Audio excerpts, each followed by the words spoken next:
was a California August in 82 when my mother gave birth to the Spam Tech crew. 13 years later had me looking at Linux. Programming made me stronger like Papa the Spinach. Now, people know that a DG carry weapons, but if that weapon is a nest you step in, we finish Contra with only one life. Finish Metal Gear 2 using only a knife, right? People might think that we're frontin', then they see all the news online that I'm putting. My rhymes flow just like my code, even though my source is owned by SCO. What about my Indian? I keep it low. See me on Gunbound, call me pro. I'm a certified legend, but I'm still your bro. This is a PSA, boy, the more you know. No. I'm a legend everywhere that I go, every distro, every Craigslist hoe pumping they fist, yo. Can't get enough of Whitey Cracker's jams, and they can't get enough of Whitey Cracker's spam. I'm a legend everywhere that I go, every distro, every Craigslist hoe pumping they fist, yo. Can't get enough of Whitey Cracker's jams, and they can't get enough of Whitey Cracker's spam. I said my heart's wide open, goatsy, and my windows min like Ho Chi. I'm just another nerd, but I rap about it. Shit talk on the net, then I laugh about it. I've been caught slipping like the Star Wars kid when I'm on eBay sniping a bid. Catch me on a webcam like Numa Numa. See me at the club and I'm rocking Puma. Another net legend if you see me yodel. Spit a little something that's anecdotal. Tell me about the time the E-bombs world stole your chop like I stole your girl. Catch me on Gen May, not something awful. Low tax would ban me, raffle. I'm a certified legend, but I'm still your bro. This is a PSA, boy, the more you know. I'm a legend everywhere that I go, every distro, every Craigslist hoe pumping they fist, yo. Can't get enough of Whitey Cracker's jams, and they can't get enough of Whitey Cracker's spam. I'm a legend everywhere that I go, every distro, every Craigslist hoe pumping they fist, yo. Can't get enough of Whitey Cracker's jams, and they can't get enough of Whitey Cracker's spams. Yeah. I'm a legend everywhere that I go, every distro, every Craigslist hoe pumping they fist, yo. Can't get enough of Whitey Cracker's jams, and they can't get enough of Whitey Cracker's spam. I'm a legend everywhere that I go, every distro, every Craigslist hoe pumping they fist, yo. Can't get enough of Whitey Cracker's jams, and they can't get enough of Whitey Cracker's spams. Yeah.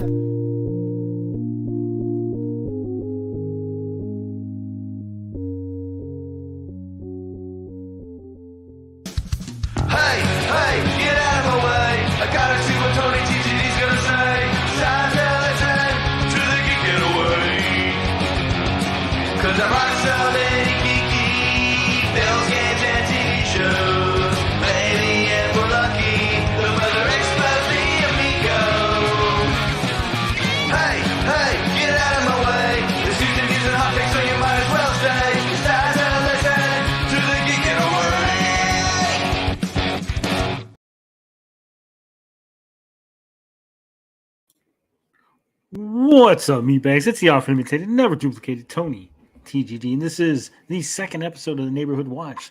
It's not going to be as exciting. We don't got Saggy Melons Fansly to go over this week, but we're going to be just talking about things that are going on in the community, things that caught my attention, some videos that are a little bit older, but I wanted to talk about them because, hey, that's what I like to do. I like to talk about things that catch my interest, and this is what the Neighborhood Watch is all about. Videos, community posts, things going on in the community. So we're going to go ahead and do that. I did ask for some suggestions. Some of them were good. Some of them, not so much. You guys figure out. You'll figure out eventually what it is I want you to suggest.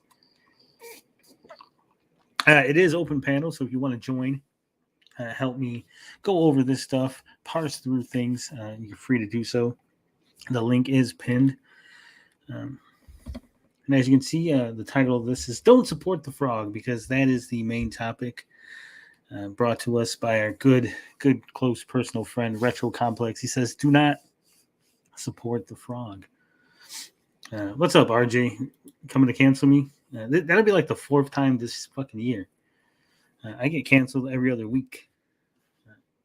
It's a hobby now. Potion's latest video. Yeah, we're going to go over that. We're going to go over, not all of it. Just some of it.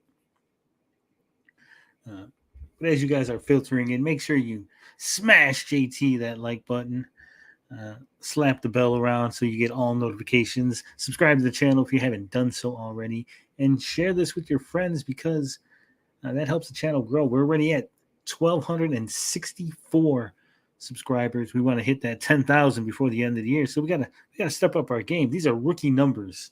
We got to get that way up. I am enjoying a nice glass of water with a little lemonade Mio in it. Delicious, nutritious. And oh my God, am I fiending for a Monster? I have not had a Monster in like a week and a half. And it's killing me. It's killing me today. Anyway, let's get to the topic at hand. So this is the video here from Potion Sword Run, a good friend of the channel.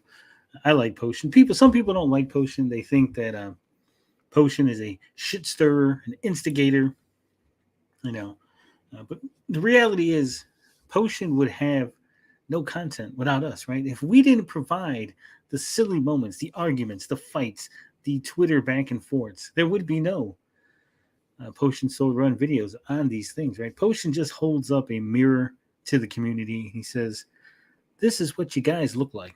This is how you're behaving. Some people, they don't like that.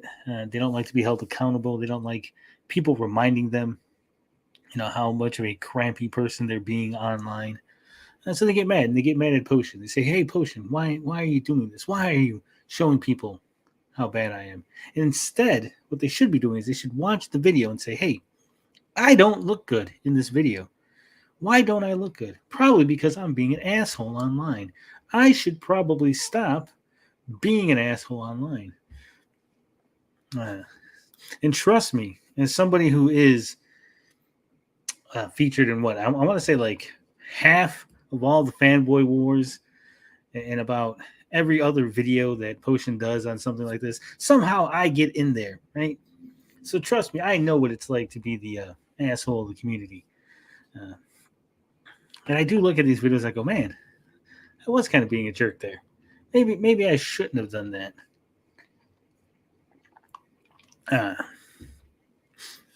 Begs the question why evil is so funny at the same time. What?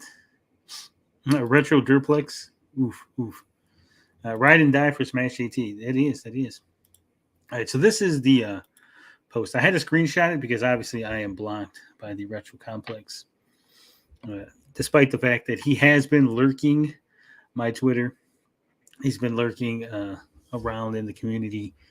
He gets really, really upset with us. He doesn't like us talking about us. But he says, just a reminder that anyone who follows this account may get blocked by me. I don't want anyone who follows a person who supports harassment and other kinds of BS close to me. First off, and I'm very disappointed that Potion didn't mention this in the video. But first off, I do not support harassment of any type. Any type. Okay? I've never supported harassment. I've never encouraged harassment. I've never told anybody to harass anybody. In fact, when I see harassment, I always point it out and say, this shit is not good. What's up, CJH? Hey. Do you agree or disagree with me saying that I do not encourage harassment?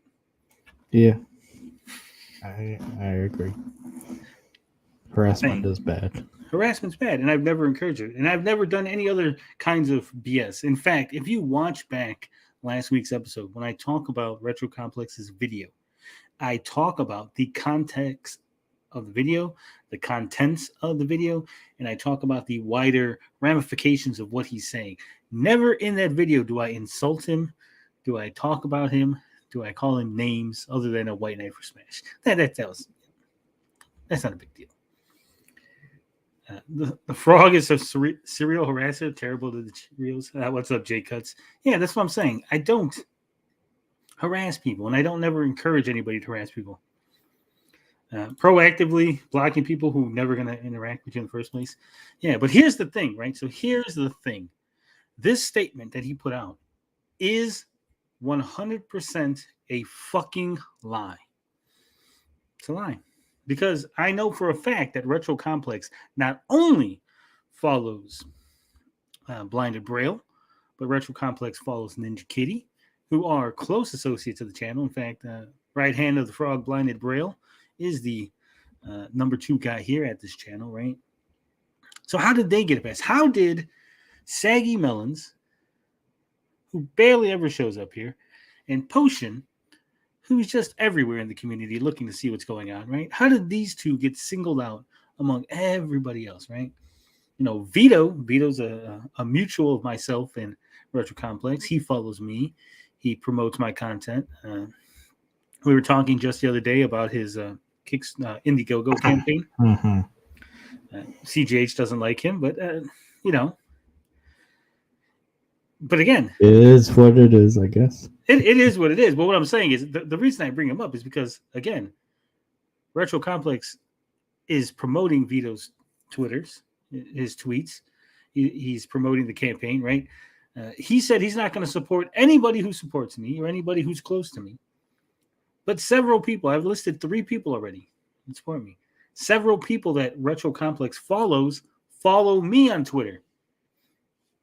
Right? He didn't cut those people off. It's kind of weird. It's kind of weird, right? It's almost like Saggy and Potion were already in the crosshairs. Like he wanted to get rid of them, and he's using this as an excuse to get rid of them. I just came in. Is there an issue with Saggy? Saggy got blocked by Retro Complex along with Potion Sword Run simply for being on last week's panel. They actually didn't say anything negative about Retro Complex. In fact, Saggy convinced us to stop talking about his video last week and to move on to another topic. They got blocked. It's very, very sad. So what's going on, CGH? Let's take a moment to ask you how you've been. Well, you know, it's been a rough couple of days, and I'm back on the horse, I guess, so to speak. Trying to get back. What happened? Oh, nothing really. It just had Women trouble? No. Too many of them harassing you? No, just maybe harassment, but you know, just don't taking harass CJ. A mental breakdown or break. A mental break. I was gonna say, don't take a breakdown. No. CJ. Oh, breakdown. No, mental break from the internet. That's good. It's always healthy to take a break from the internet every once in a while. I haven't taken one yet. Eventually, I will. Every Sunday I'm kind of offline. I don't really participate too much, so people find it hard to get a hold of me on Sundays. But that's my day. Sunday's my day. Gotta have one day a week just for me. Yeah. But like I said, Saggy, Potion Sword Run, they got blocked, and I'm looking for the video because there was a video where he actually calls them out by name and says he's going to block them. Let me see if I can find it. Man, I hate scrolling through people's Twitter. It's so weird. I go to a graveyard, and then I start feeling all down and depressed and all that shit. Well, graveyards are kind of depressing, CJ. So. Yeah. All right, I found the video. So this is I always love this. You go to a haunted one, and then it's like, whoa. I live not too far from a haunted one where there's a really? Well, supposedly it's haunted. You know how it is. I don't think it's haunted. You ever visit it? Yeah, supposedly there's a cemetery close by where I'm at, and it's supposedly that if you go there alone, if you're a dude that goes there alone, you might see a woman in like a prom dress, and she's waiting. She needs help, and if you give her a ride, she's like, I live on the other side of the cemetery, so you got to drive her around. And then by the time you get to the other side, she disappears because she's a ghost. All right. Can you see this, CJH? I can. Let me know if you can hear this. I can't hear it at all. You can't hear it? No. Why does this fucking shit do this shit? Hold on. You should be able to hear it. I hate StreamYard sometimes. Yeah. But it's the only thing we got, to be honest, other than OBS.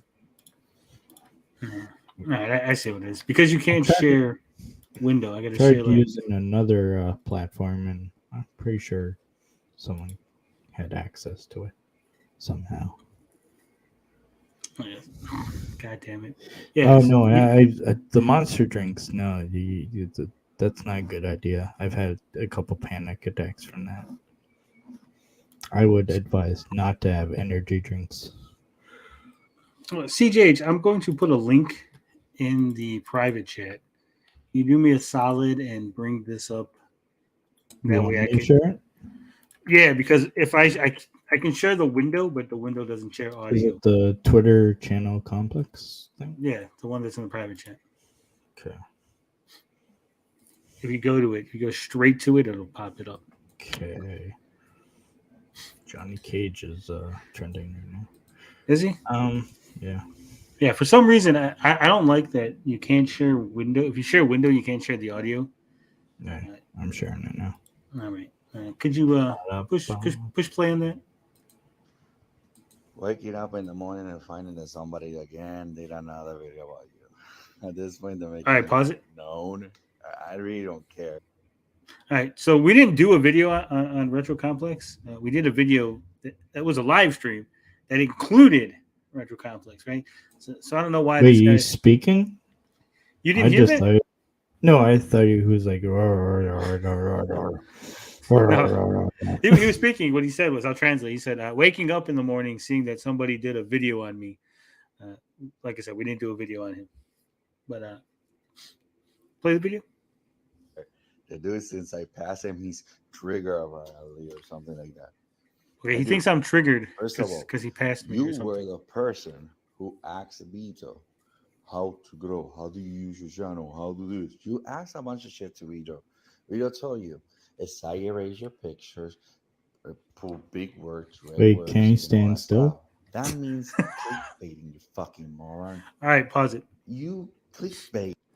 So there you go. So first insult, he called me a fucking moron. He said that I asked Vito for help on how to improve my channel.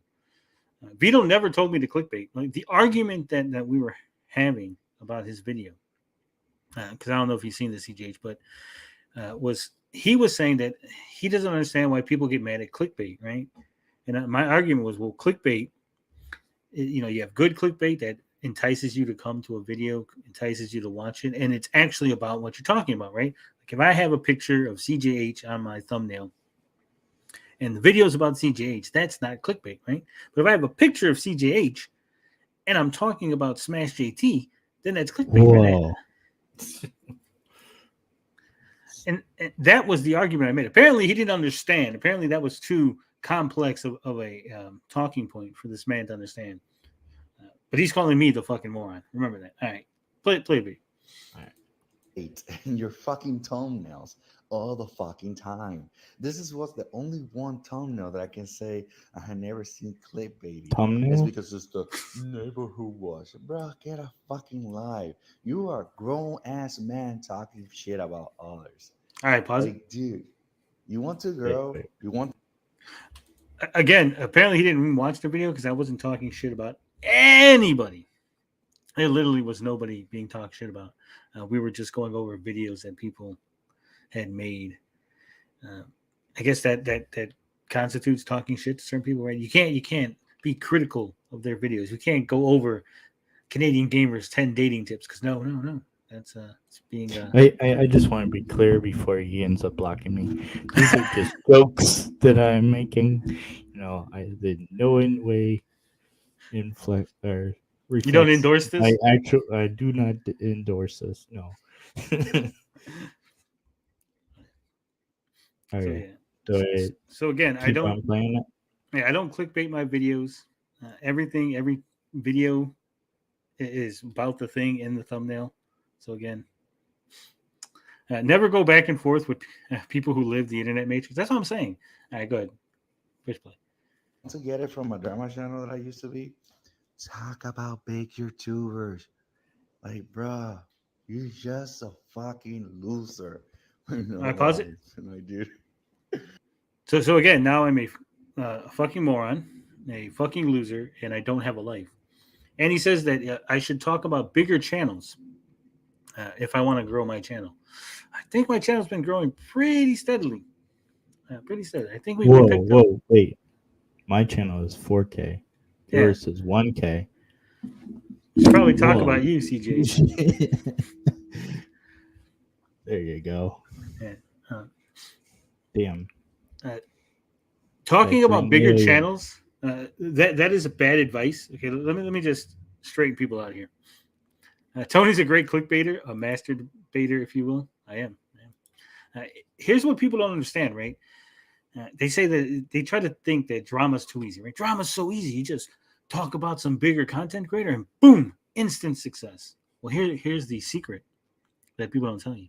You got to be fucking interesting, right? If you're not interesting, talking about a bigger content creator is not going to make you a successful channel, right? It's actually work. It's actually work to be a drama channel, right? First, you got to find the drama. Then you have to talk about it in an interesting way that people are still watching you as you're talking about this drama, right? Because there's other people. Other people have been doing it longer, doing it better.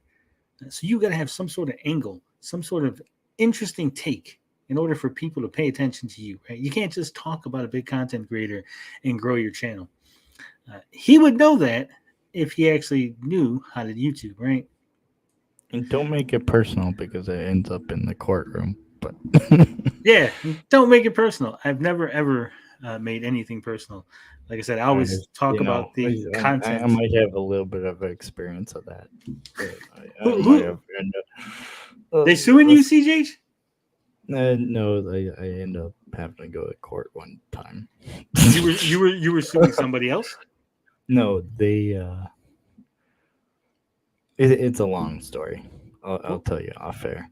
Oh, play the video.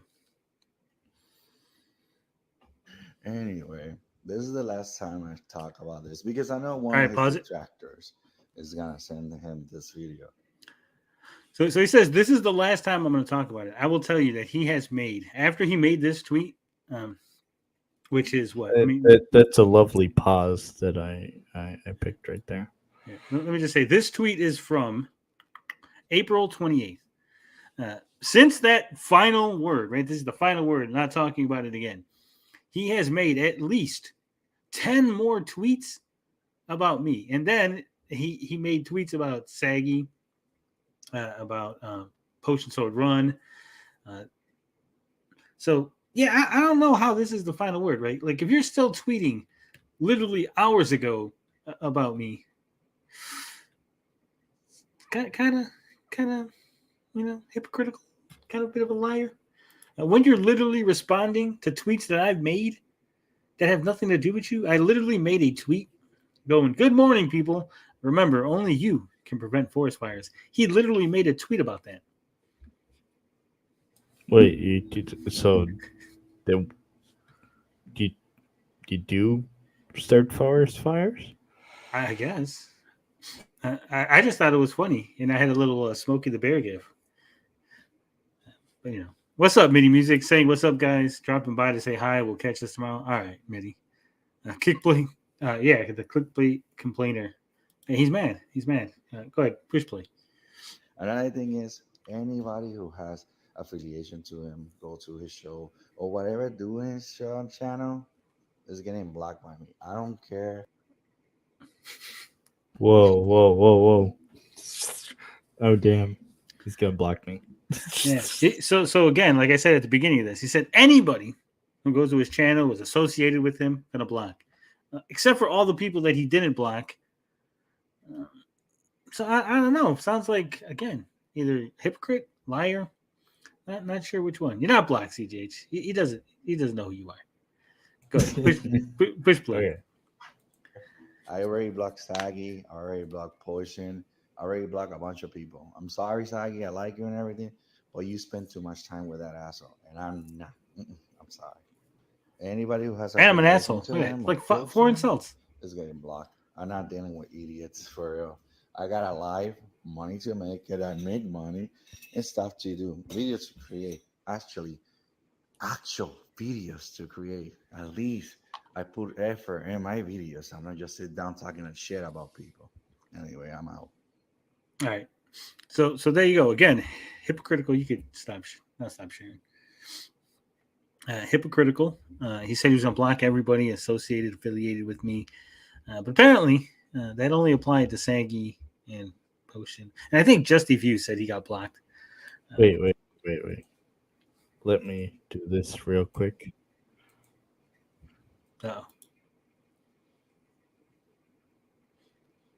Oh, CGH with the preemptive block. Look at that. Who blocked first? Logical Raptor says, not gonna lie, Tony, you went soft last night. I know Logic pushed those interviews away, but you gotta have balance. I think balance was always missing in the Amico coverage. If you're going so on it, yeah. Well, last night was special, right? Last night was special because Francois Tremblay, who's never been on a live stream, he's never been on our stream. He didn't know what was going on. I didn't want to just bring him on and like fucking attack him, right? So we just talked to him. We let him say some stuff, and obviously, here's the thing. And I'm going to say this now, and I will deny ever saying this. Okay. You ready for it? Even though it's recording. Even though it's recorded, I will claim that it's CGI, AI, whatever you want to go with, right? Whoa. So pay close attention, Logical, and anyone else. Beep bop boop. Amico Forever is a parody show. Okay, I am pretending to be positive about the Amico on the Amico Forever show. I am taking the piss out of people who used to be positive about the Amico. That's why if you watch the show, you'll hear me saying things like it's a great system and I can't wait till it comes out in 5 years. And oh my God, families will be able to play gaming together again, right? That's why I say things like that. And so when Francois came on last night, I was still playing the part. I couldn't just drop the act. And he's just like, okay, now I'm going to start like bombarding him with real legitimate questions, right? So again, Amico Forever is a parody show in which we play the parts of enthusiastic Amico supporters. It's part of the joke. So what's Amico Forever about? The Amico. We just talk about the Intellivision Amico, and we spin anything, any negative news. You're gonna deny it. Oh no, I'm still in that talking about it phase. All right, and we're done. Okay. Okay, that was so the I real can appreciation stream. I can ask you. Yeah. What is Amico Forever about? It's a show we do every week. You should check it out. I would highly recommend it. Very interesting. And that's all I'm going to say about it on this. Is it a parody? No, it's not a parody. Why would it be a parody? I don't do that kind of thing here. All right, so back to the potion sword run. The neighborhood, everyone hates the frog. So yeah, apparently he only blocked a couple of people, only a handful of people. Some of the bigger YouTube creators, they didn't get blocked, right? Of course not. When you're cloud chasing, you can't block big YouTubers. So I honestly think that Potion and Sangi, you guys were on the chopping block already. He's just using this as an excuse. That's my professional opinion on this situation. Now, the other thing in this Potion video that I want to touch on is this. Smash JT has a new avatar, and I'm going to say it's pretty spiffy. I like it. It's not a new avatar. You failed, Potion. You didn't do any research. Just pack it up. Pack up your bags. Close your YouTube channel. You're done. You're done, kid. All right. You see, being semi-autistic that I am, I instantly recognized that image. I said, that's not a new image. That's not a new image. So we're going to look at this. This is a video called The End of Smash JT by Smash JT. And do you see the image in the video? It is the exact... CGH is having Wi-Fi issues. That's why. But that's the exact same thing. This video here, which is from 3 years ago. I'm having Wi-Fi problems. 3 years ago. That's where the image comes from. It's an old image. Jeff has used this.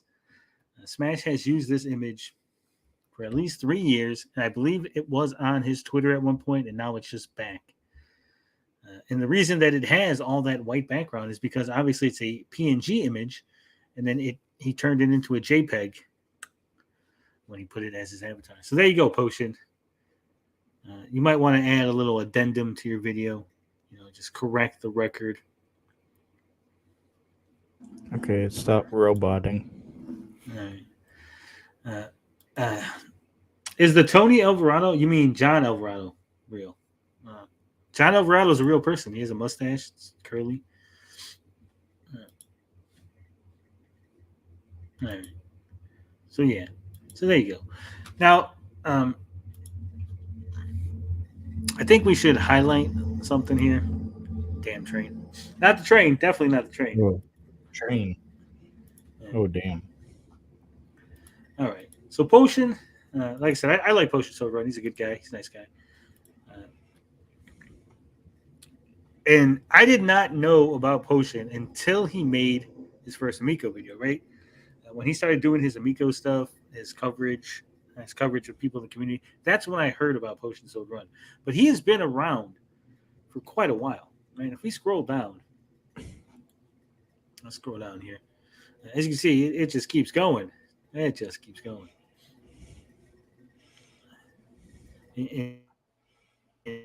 And I actually started watching some of his older stuff, and it's really good. It's really good for somebody that I didn't know existed. For somebody who has not the best views on a lot of these older videos, right? These pre-Amico videos, as we're getting here, like Sony letting Xbox take all the next gen hype. It's got 14 views. Sony response and the leakers suck. 51 views. Assassin's Creed Valhalla backstory, gameplay, info, and more. I've watched some of these videos. His El Gato video. We're going to play this, right? Because these videos deserve views. I mean, Potion is creative. He's funny. I don't know. I don't have any idea why he didn't hit the algorithm. I don't know if it's an issue with his thumbnails, his titling. Maybe it was an issue with It's probably his thumbnails. the tags, right? But these are quality videos. And we're gonna play this one. Those of you who have watched my channel update might recognize the Potion Sword Run in this video. So.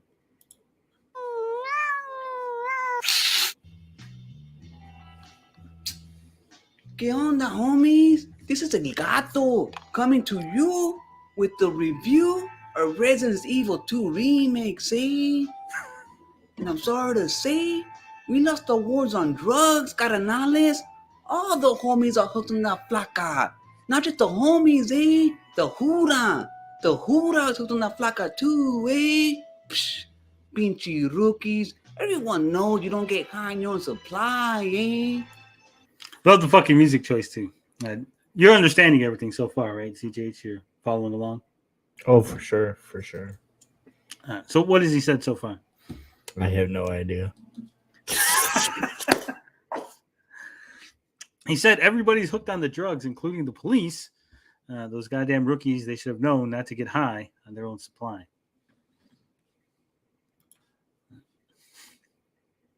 That intro got my cat all up. My cat is bugging me now. Oof. Sponsored by Dickies. Hell yeah.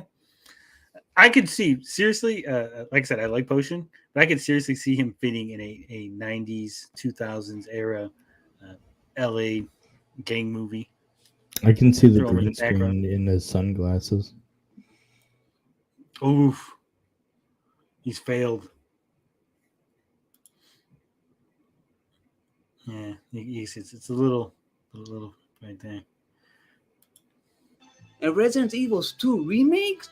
You play as a member of the Chorizo Club, eh? It's funny as you can see the rest of his house in the reflection of sunglasses, so you know he's not outside.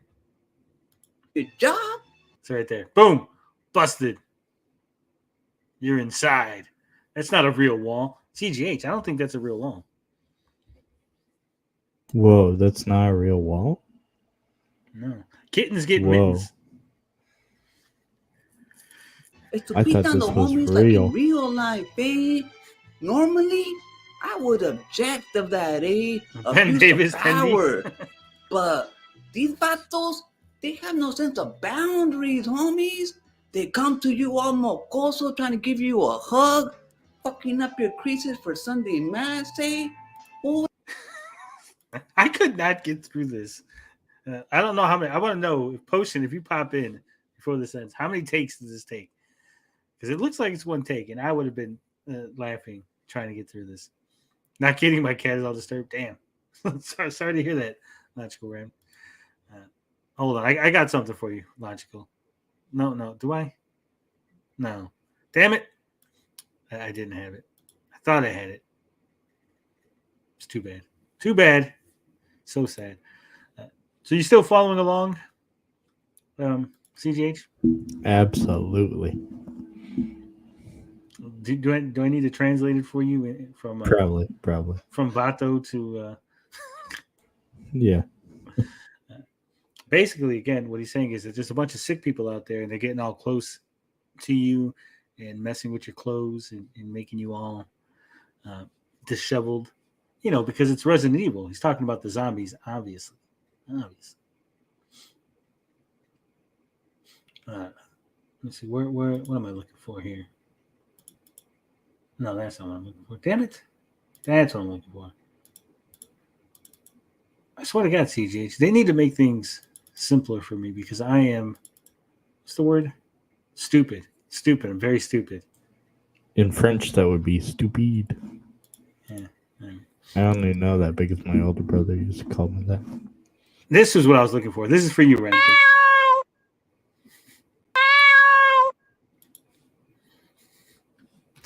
I'm getting high on weed. Hell yeah. Location is San Quentin.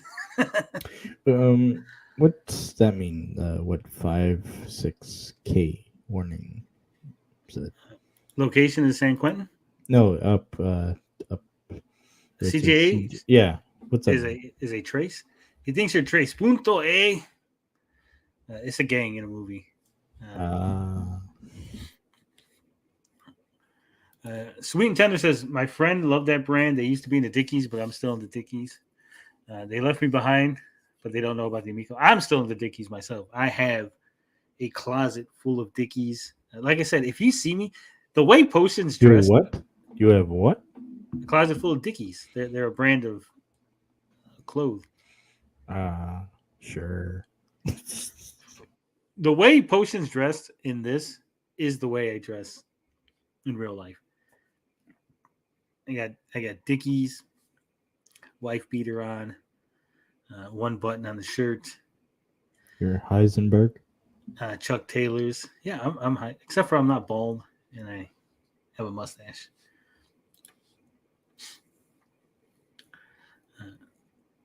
This guy looks like a failed actor from Breaking Bad. Dang. Shout out the Amico Discord. Why? What did the Amico Discord do? Francois jump on the stream. Damn, no. I thought Potion was the one with the big beard. What? I don't think Potion's ever had a big beard. RJ, you bugging. what abuelita's friends say, eh? What would they be saying behind her back, eh? For the rest of her life. You want the fucking chancla? I don't want the chancla, eh? Shh. Resident Evil 2 remakes, eh? It's just a reminder, a warning that we need to fund drug program for the veteranos and the peewees, the youngsters that look up to us, say. If not, we're all gonna be hooked on that flaca, eh? All pinche mocoso walking around. Fuck that shit, eh?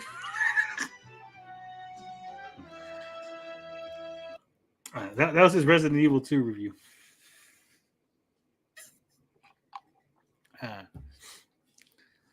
I thought it was fantastic. What'd you think, CJH? Amazing. That's cinema. Absolutely And the cinema. plancha is old, carnales. You put too much water for the steam, and it starts to spark, eh? I think you got to be Hispanic to appreciate just what he did. But yeah, like I said, he is very talented, very funny. So I suggest if you like Potion, if you like the way he does his comedy, what are you confused about, RJ?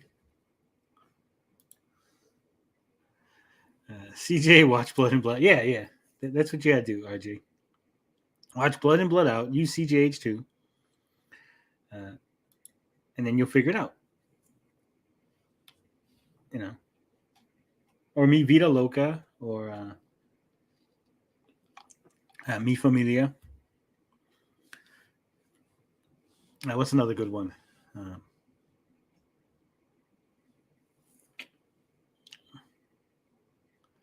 I thought Potion was the Mexican with the big beard, but apparently he's the bald one. Potion's the one with the bad kidneys. I don't know who's the one with the big beard. CJH, do you know any Mexicans with big beards on YouTube? I have a big beard. Maybe it's CJH you're thinking of. Watch the movie Colors and how the gang jumps people in. Yeah.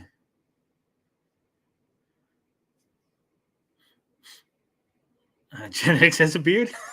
Yeah, we're all confused as to who RJ's talking about. What's up, Potion? We were just watching your old El Gato review of Resident Evil 2 remakes.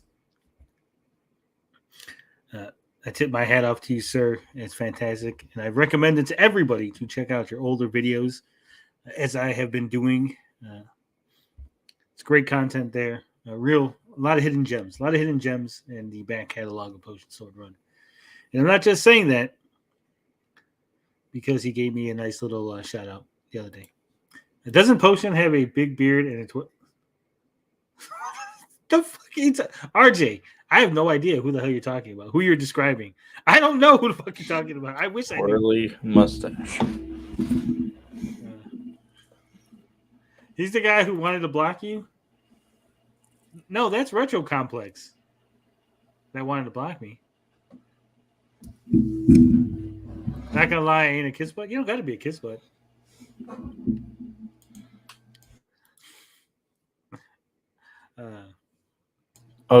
DJC? DJC's not Hispanic. Someone made a parody of me, and that was the exact name they used. Logical says it's too much to understand if you're not into Spanish. Yeah, I get that. But his other videos are not like that. They're in English.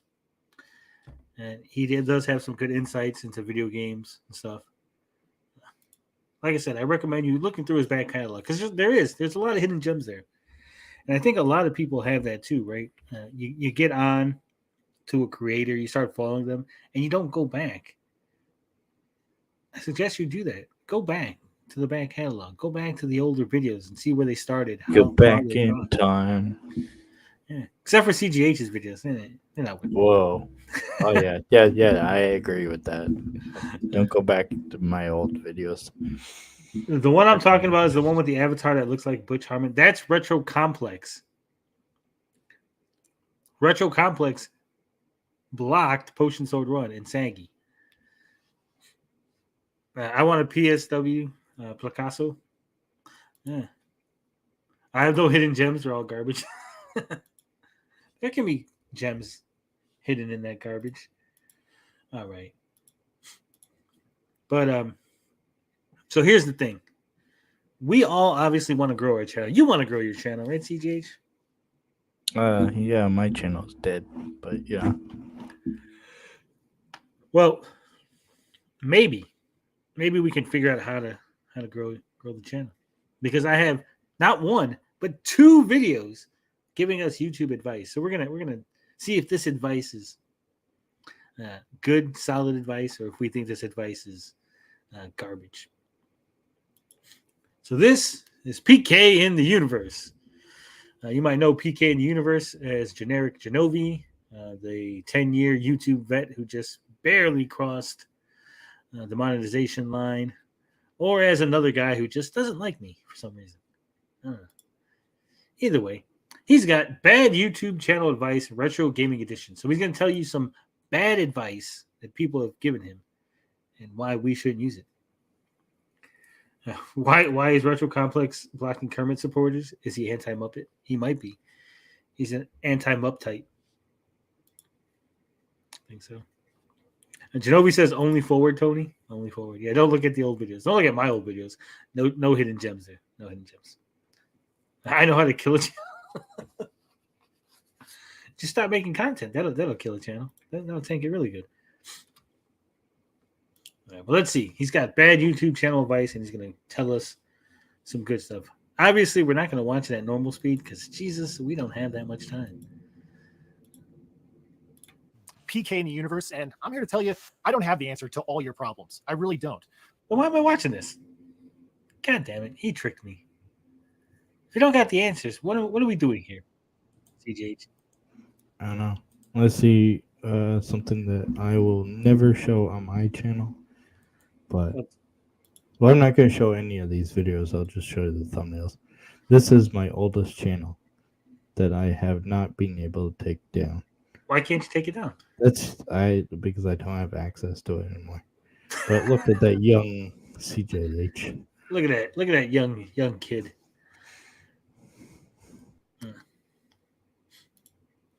Hey, now, Tony, that was the meanest thing you could say. I'm sorry.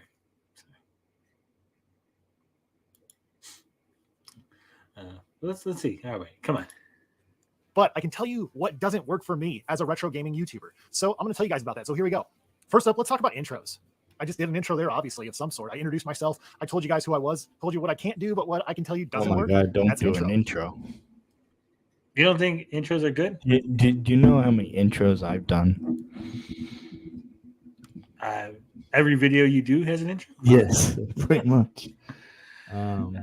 Yeah, don't do an intro. Or I should say, don't do like a 4-minute long intro. Because people aren't going to stick around. You get the subscribers right away. You got to be like, bang, this is what the video is about. Bada bing, bada boom. That's what you get. I don't know. It's hit or miss for me, right? I've had and videos. then you do the intro. You do the intro after you go, bang, this is what the video is about. And then, bang. Well, that's not an intro then. If it's after what, if you say something and then the intro, that's no longer the intro. The intro would be the thing when you said the thing. No, I mean like the typical intro that's like the title sequence. It's like, you know, damn.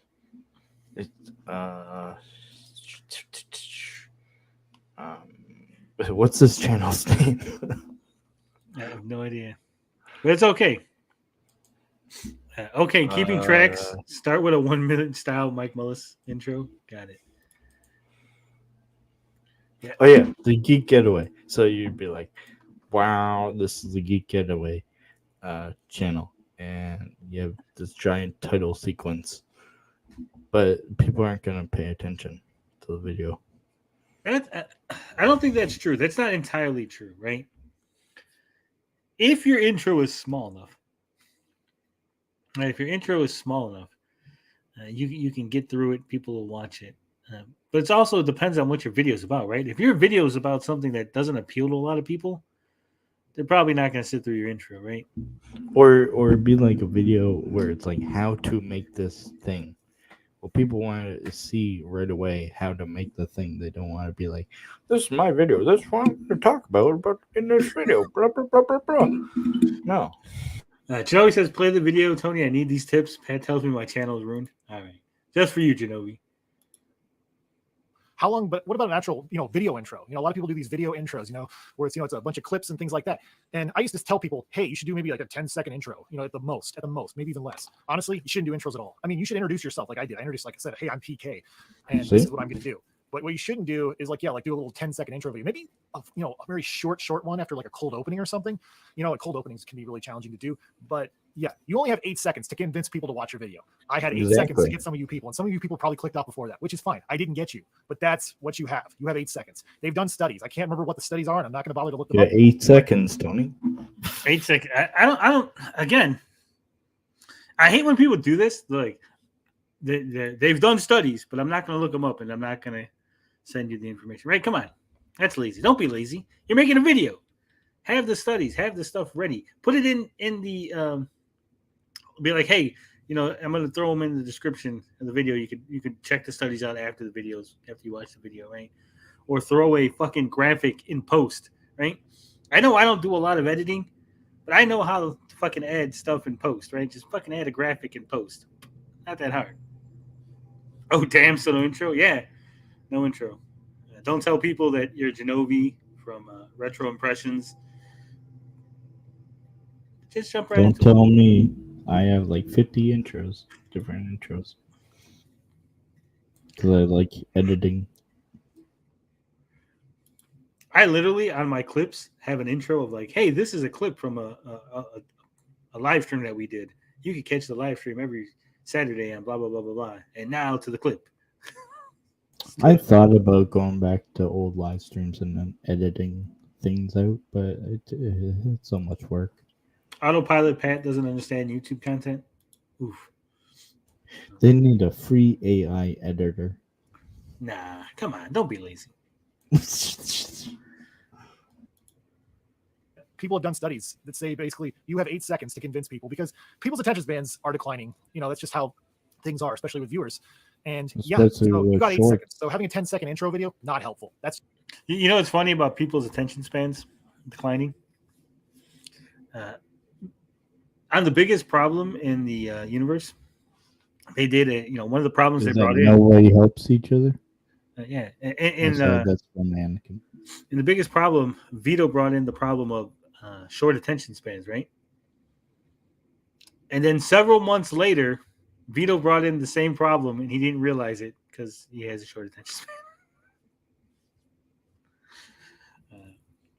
Logical says, I don't know. I was told my videos without an intro wasn't branded enough. That's what I'm saying. People could tell me videos from whoever.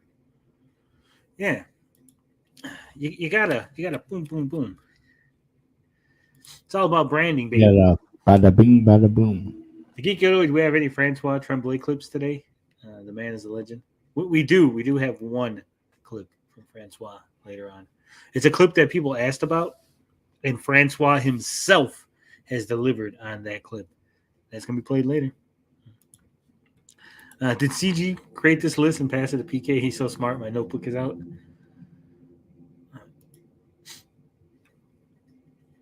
It's a very boring background, other than like the pictures. Well, I think that's his house. So you just called the man's house boring, CG. It's like, dude, you live in a boring house. Spruce things up a bit. it's just my opinion. We'll make it a And again, studio. based on what I've researched and bad advice I've given. I've given the advice. So, yeah, it's fun to do a 10-second intro. No, don't do that. Now, as you guys know, I'm a retro gamer. Retro gaming is my niche. That's what I do. I've always done that. Even when I've changed my name, retro gaming has always been my niche. And one thing that was a big staple, I guess, of my early time on YouTube is I'd have a big old wall of games in the background. You do not need a wall of games to be a retro gaming YouTuber. Oh, damn. He's Don't. calling me out. It's silly, honestly, and ridiculous. You don't actually need a bunch of games for people to take you seriously as a YouTuber because you're a person who's in front of a camera and you're telling people something. And somehow, I'm not in front of a camera. So he just needs a dresser and a TV. That's all. That's all he needs. My old man couldn't tell my videos from whoever. Damn. Like I said, I would definitely be like, hey, this is Logical Raptors Fanatic. I would say who you are and give a little, I'd say like 5-second concise description of what you do or what you're doing on this video, right? How many bales of hay can Discount Genovi stack on a trailer in an hour? I don't think that many. Boo! We all need walls of Wait, games. is he going to mention the sponsorship that you have to have? The Raid Shadow Legends. Maybe that's it. I'm selling my Getaway. things. Geek Getaway is sponsored by Raid Shadow Legends. No, we're not. We're definitely not. I have some self-respect, and I would never, ever take a Raid Shadow Legends sponsorship. Ever. Even if they offered you $1 million. Even if they offered $1 million, I have too much integrity for that. No potion. No one will trust you without that wall. This is the guru of background. Yeah, like I said, I don't even show my face. I don't show my background. I don't show my house or anything, right? I have fake backgrounds. So, yeah, I don't know. Let me see. Well, I'm going to. We need a wall of games, right? So hold on. Boom. Yeah. I gotta use my frog magic. Hold on.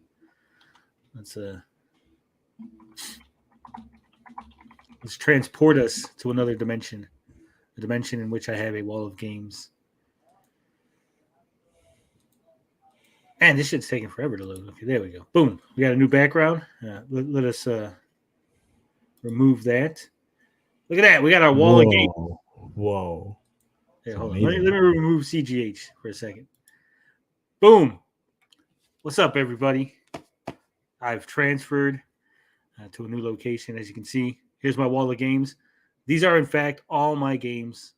You can deny it if you want, but look at this. It's fantastic. Fantastic collection. You guys wish you had it.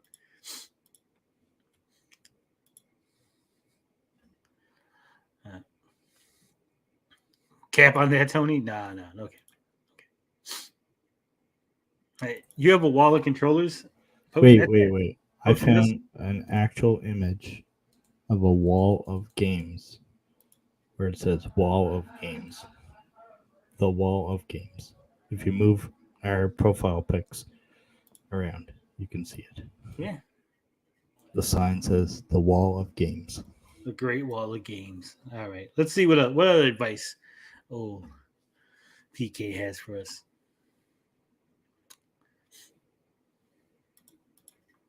For some reason, the YouTube algorithm recommended your video to somebody and they clicked on it. You know, people aren't going to click off your video because you don't have a freaking wall of games. Like this dresser behind me, filled with games. I have a dresser to the side of me, also has games. People don't really need to see your games, honestly. These perlers behind me, these perlers I actually made myself. Actually, every perler you see behind me, I made myself. The TV I obviously bought, and there's a couple of game systems and stuff there. But this is, See, this is where I would have did a joke. I'd be like, the perlers, obviously I made myself. The TV, of course I made that myself. Why wouldn't I?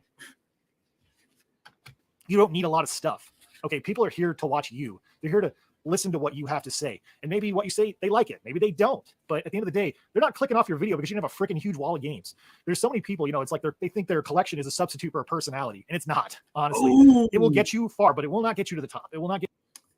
It says games are not a substitute for your personality. Shots fired, Pat. Get you where you really want to go. At the end of the day, people want to listen to what you have to say, and they want to listen to you because hopefully you're a passionate person. You're passionate about what you're talking about. A collection will only take you so far. It will only take you so far. It will not take you to where you really want to go because you need more than that. And there's so many different things. And you, the person who's watching this video, who might be a YouTuber, you have different strengths. And it's important to figure out what those strengths are and play to those strengths. The wall of games will not save you. I'm just telling you what I feel because I personally have seen people say, oh yeah, you need a lot of games in the background. No, that doesn't work. That's my opinion. It doesn't work. It doesn't make any difference. Me actually taking the wall of games out of the background has probably actually helped the channel more than anything. I can't prove that, but I have noticed I know correlation doesn't equal causation, but yeah, I don't think the wall of games is what's getting people to watch my videos. I just don't, based on my experience. Now, here's a piece of advice I've given to other people. Start a second channel. Here's a piece of advice. Better editing, right? Because when you can clearly see a cut in editing, that's bad, as we clearly see. Right. But I have noticed I know correlation doesn't equal causation, but yeah, I don't think the wall of games is what's getting people to watch my videos. I just don't, based on my experience. Now, boom! Did you see that cut?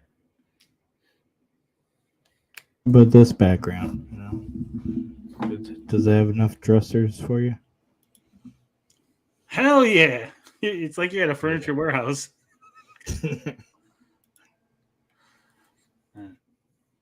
When it says I need to flex my wall of games, make this bitch cry. Come on, keep it above board, guys. Ain't that Where you got the Wii hooked up? No. Here's a piece of advice I've given to other people. Start a second channel. Starting a second channel is a terrible idea in most cases. A second channel is not really needed or necessary. It just depends on why you would start a second channel. For example, if you're making a gaming channel, like this is a retro gaming channel, this is about retro gamers. This video is specifically made for the niche of retro gamers who happen to be YouTubers. That's why I made this video, and I wanted to give out my feelings about how I feel about this.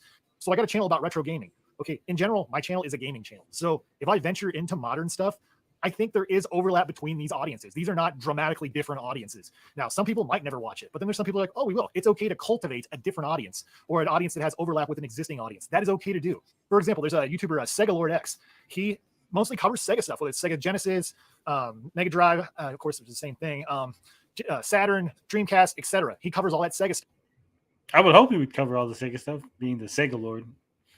But he's also ventured into stuff like Super NES and other things like that. That's okay because a lot of the people who like Sega stuff also like that other stuff. And other stuff has gotten a lot of views. If he had just decided to stay with Sega only, he would have missed out on a lot of opportunity for views and engagement. And people may have came for the Super NES stuff and then stayed for the Sega stuff. You don't know. For example, let's say I had a channel that was focused on maybe Ford cars, or that's what I started. I started about talking about Ford cars, and now I want to talk about Chevys. You don't go make a second Chevy channel. You're a car channel, okay? There's people who maybe appreciate Chevrolets just as much as they appreciate Fords. But I mean, yes, there's obviously the rival.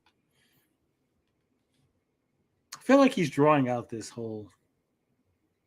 Are you gonna call it 1-inch biceps? Tony complaining about editing when he's not on camera, can't see the cuts. That's the whole point. There's a video on my channel where I talk about being faceless on YouTube has its benefits, and one of the benefits is that I can edit, and you'll never know. And I even do a little section. I go, how many edits do you think I made in this? And I go, I made 18 edits or something ridiculous. It's like, and you never realized it because you can't see me, because you can't see the sun setting. You can't see the lighting. You can't see my body position, my mouth, my hands. So you'll never know. Unlike CGH there, you can see all the cuts. He's honestly smart. If no one wants to watch you cover material, no one else will. Like the Evercade and Wii U. If you have personality, folks will stay for your other content. Yeah. I'm subbed to Sega Lord. Good stuff. I'm not. I've never actually heard of who that is. Okay, his advice isn't uncommon. PK is a rant channel, essentially. They're all long and drawn out. Yeah. I need to flex and start an Amico show on Wednesday. Oh, no. You're trying to take our audience? You missed it, 1-inch bicep. We had Francois Tremblay.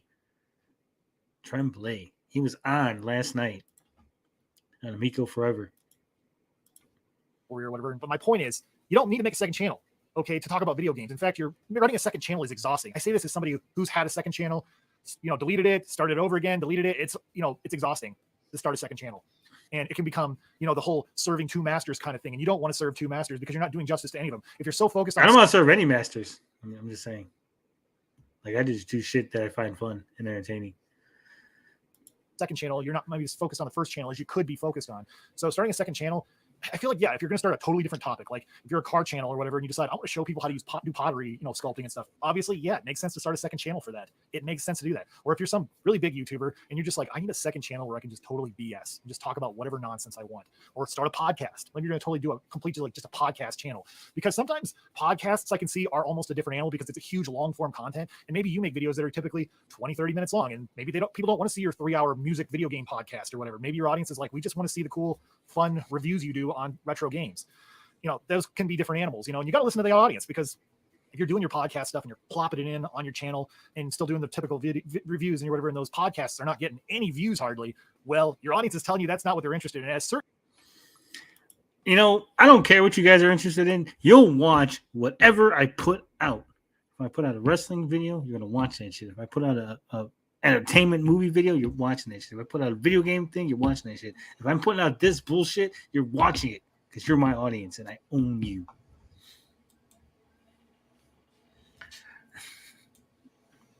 But other than that,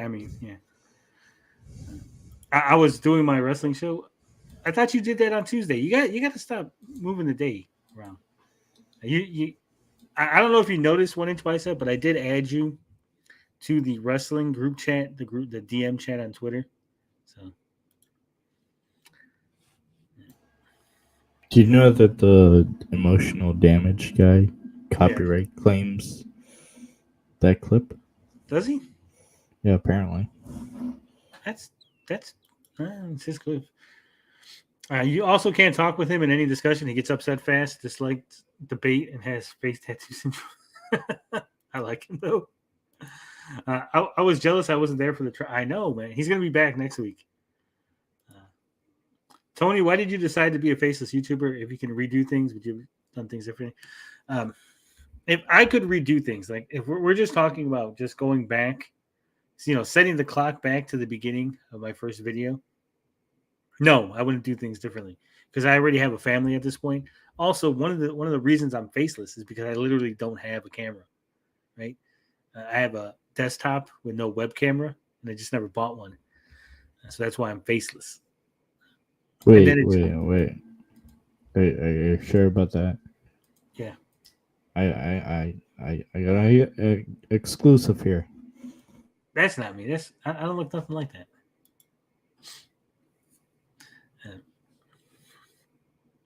So, if you're saying if I had to redo things like totally, like I would have definitely went earlier to make a YouTube channel, and I definitely would have showed my face.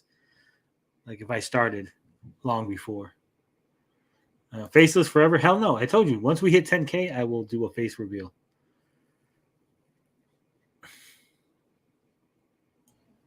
Face reveal? You showed yourself doing I didn't show myself doing shots. I showed my hand.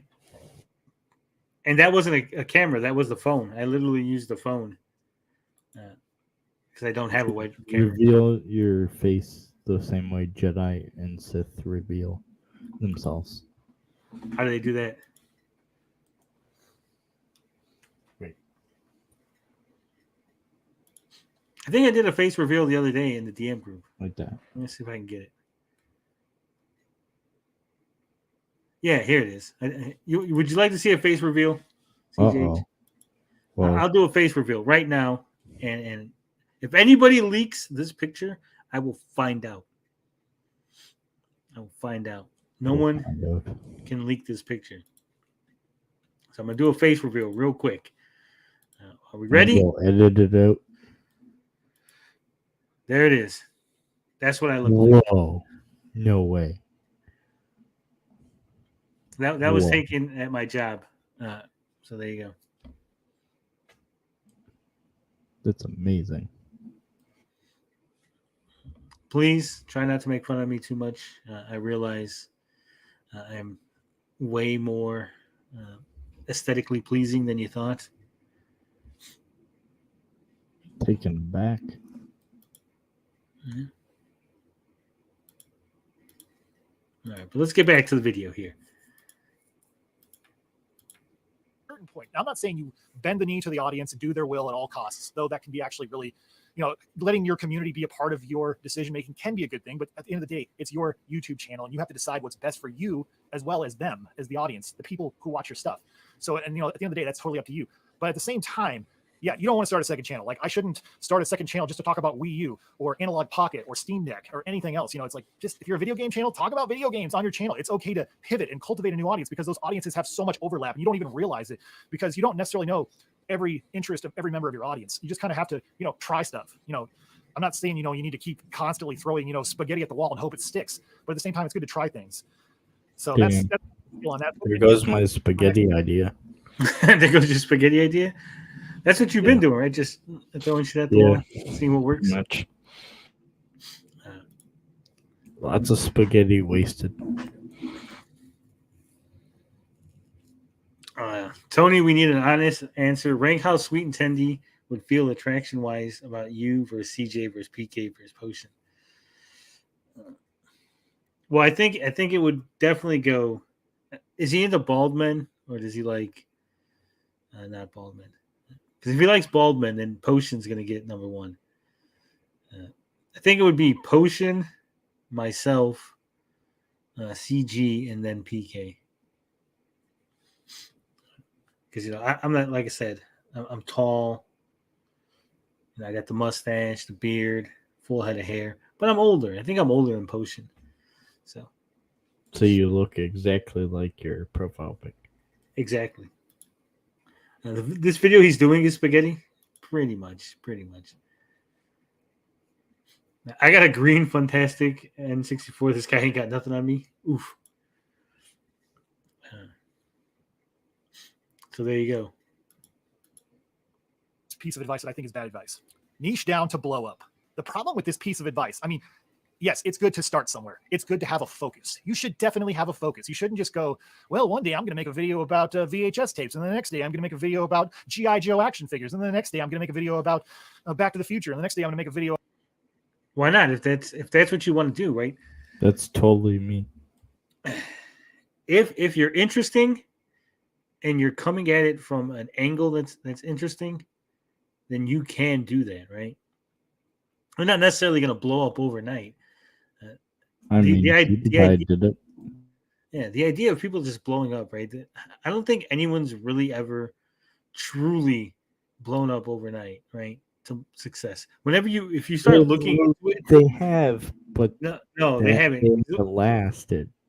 No, because a lot of people, if you look, you'll be like, oh my god, this guy blew up, right? Then you'll look into the person, you're like, oh, he had a channel before this. Oh, he was already doing something prior to YouTube, and he brought that experience to YouTube, right? It's not just like overnight, like you just, oh, I'm just gonna start YouTubing and boom, you blow up, right? Especially not now. Maybe in the old days, right? When there was like hardly anybody doing things, you could just blow up overnight. Unless you have like one video that goes viral or something. No, but even if you have one video that's viral, that's the problem with that is, right? Okay, so let's say I made a video right now on spaghetti, right? I made a spaghetti video and that goes viral, right? The people who subscribe because of that spaghetti video are going to expect more spaghetti videos, or at least videos similar to the spaghetti one, right? And so now either I have to change my channel to be that in order to keep those people who have subscribed because of this one weird viral moment, or I just am a blip on the radar. I had one viral video and then my channel's dead and no one ever watches me. And then I have 45,000 subscribers and 3 people showing up to a live stream, right? That's pretty much me. Yeah. So Genobi says that's Sega Lord X. That's Sega Lord X. That's not his first rodeo. That's what I'm saying. There's a lot of people that like they think because they see the person. Oh, the person's only had a channel for a couple of years and he's got all these subs. And you go, yeah, but that's like his third channel, right? He's been trying this and he's been evolving his content and his character and the way he does things, his presentation. Which is also me, I guess. So I'm like kind of both in a way. When are we getting MSM on here? I don't know. We're not friends, but we're not enemies, I would say, right? We exist. We both exist. Yeah. Let's just go with that. That's what Ashens does. Yeah, that's what I'm saying. So that's why my videos do so bad. I'm taking notes. Soon I'll be in the Ball Shaver Show Club. Multiple channels. Yeah. Carlos says you guys yucking it up. How dare you, infidels? No yucking. No yucking going on here. Would the show ever cover Tommy Tallarico, DJC, Keith with Cash, Rab, or Most? Any one of them are free to show up on Amico Forever. Any one of them are free to show up right now. I said it before. If they want to come on the show and talk Amico or give their perspective as to why we're wrong about it or why it was a good idea or whatever the hell it is, they're free to come on. They'll never come on because they would have to deal with me and my ability to shut down their stupid arguments, right? You know, when Rab filibusters in front of all the guys, they just all clap their hands like seals, and then no one challenges any of his points. But if he came here, he would get challenged. And that's why people don't like coming here. Also, my life in retro, I kind of think I could delete my channel, then restart uploading on a new channel and far exceed where I am now before I release half the videos back. Yeah, that's what I'm saying. You probably could because you would have the algorithm. People would be interested. They would think that these are new topics. Like, oh, what's this video? Oh, it's really good. He's a new hotshot creator. We would know, though. We would know. Unless you restart as a brand account. Logical Raptors. Carla got the second cell. That's it. I don't know if you've seen. So Carla Costa and Logical Raptor are here. I don't know if you've seen, but I did beat Dead Cells. I did beat the Hand of the King. I got the first cell, and I did see the credits, and I beat the game. I don't think I'm going to go back and try to get the rest of them, at least not right now. Maybe after I do the 52, I'll go back, because it's a fun game. I love Dead Cells. It's to just keep progressively getting harder and harder and harder just to get a little extra trinket at the end and finally get the real ending, right? I ain't got time for that. But yeah, I did beat it.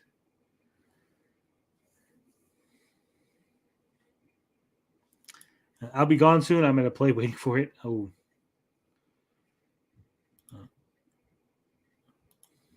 It's tougher. Yeah, I'm sure the game gets tougher. But I mean, like I said, what did it take me? It only took me a day and a half. I think it was like, I want to say my 8th or 9th run on Dead Cells, and I beat the Hand of the King. On my 4th run, I made it to the Hand of the King. No problem. It was just beating him, figuring out his pattern and beating him. It took a little while. So, yeah, beating it is the first time it's only part of a month. I know it is, because that's the same way Hades was, right? You ever played the remake of Doom 2006? I don't play it. I don't like it. It's really good. It's a hard game, though. Yeah. I beat Hades, and then I actually did go back and beat it the 10 times needed to get the ending. And like I said, I could go back and beat Dead Cells and keep beating it, but I want to move on to some other games. Then, does the King give good handies? I don't know. About Forza Racing on Xbox, have some type of focus to begin with, to begin your journey on YouTube and to keep trying things. You see, the problem with the whole advice of niche down is no one tells you how far you should niche down. Yes, you should have a focus and you should start somewhere. You got to start somewhere, but you should not feel like you are stuck where you are forever and ever. Like, you shouldn't feel like I can only talk about Wii U, because I started my channel talking about Wii U. You can expand, but you also have to take into effect that maybe your audience doesn't have the same interest, but that's okay, because you're introducing your channel to more people in more different audiences. But you also should, again, continue to make content for the audience that is still watching your stuff. I mean, it's a fine line, and you have to be very careful and clear of how you walk it. It's not really a fine line. Again,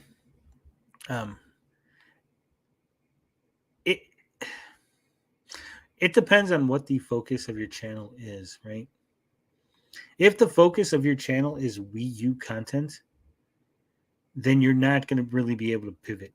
If the focus of your channel is you talking about things you love that just happen to be Wii U content at the moment, then yes, pivoting is easy. It's easy because the audience likes you, right? You are supposed to be the product. As long as the audience likes you, they will follow you into the other things you do. Look at JonTron. JonTron is a perfect example. He can just put out any fucking thing, right? He's like, I'm going to start talking about this. Boom. And he gets all kinds of... Moist critical, right? There's people that they are, even PewDiePie. You might not like those people that I've named, but their fans do. And their fans like them. So when they talk about anything, pretty much, fans follow them. I used to love Good Mythical Morning, right? And I loved Good Mythical Morning, not for what they were talking about. That was secondary. I liked the back and forth between Rhett and Link, right? I liked that dynamic. And so I would watch. Whatever they would put out, I would watch. It didn't matter what the video was about. It didn't matter what they're talking about, the subject. I wanted to see them. I wanted to see their reactions, their thoughts, their opinions. And that's what you got to do. Build the channel around you. Become the product. If you're the product, then you will be able to get people to watch you regardless of what you do. That's why I renamed the channel the CJH Entertainment. Yeah.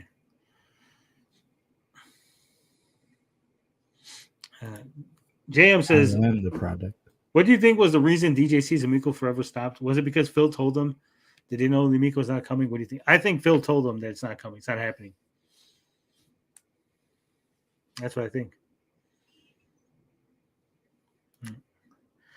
Try to beat the bosses without getting hit. I can't do that. Like, I can't even make it through the levels without getting hit. I think the first stage and like the second stage where you got to do like the 30 enemies and then the 60 enemies, I can manage those. And then after that, I'm getting hit all the time. I'm not a no death run, no hit run, never like lose any health type of gamer. But I'll get through it, right? I might like have one sliver of health after I beat the Hand of the King, but I beat him. And that's all that matters to me, right? I'm not that good. Is that how Dean's getting all those views? I notice he's almost cracking 100. I mean, when he spends a little money, he cracks more than 100. When he's quote unquote advertising his videos. Tony's killing the stream with this video. Even you can't make it interesting. I'm sorry.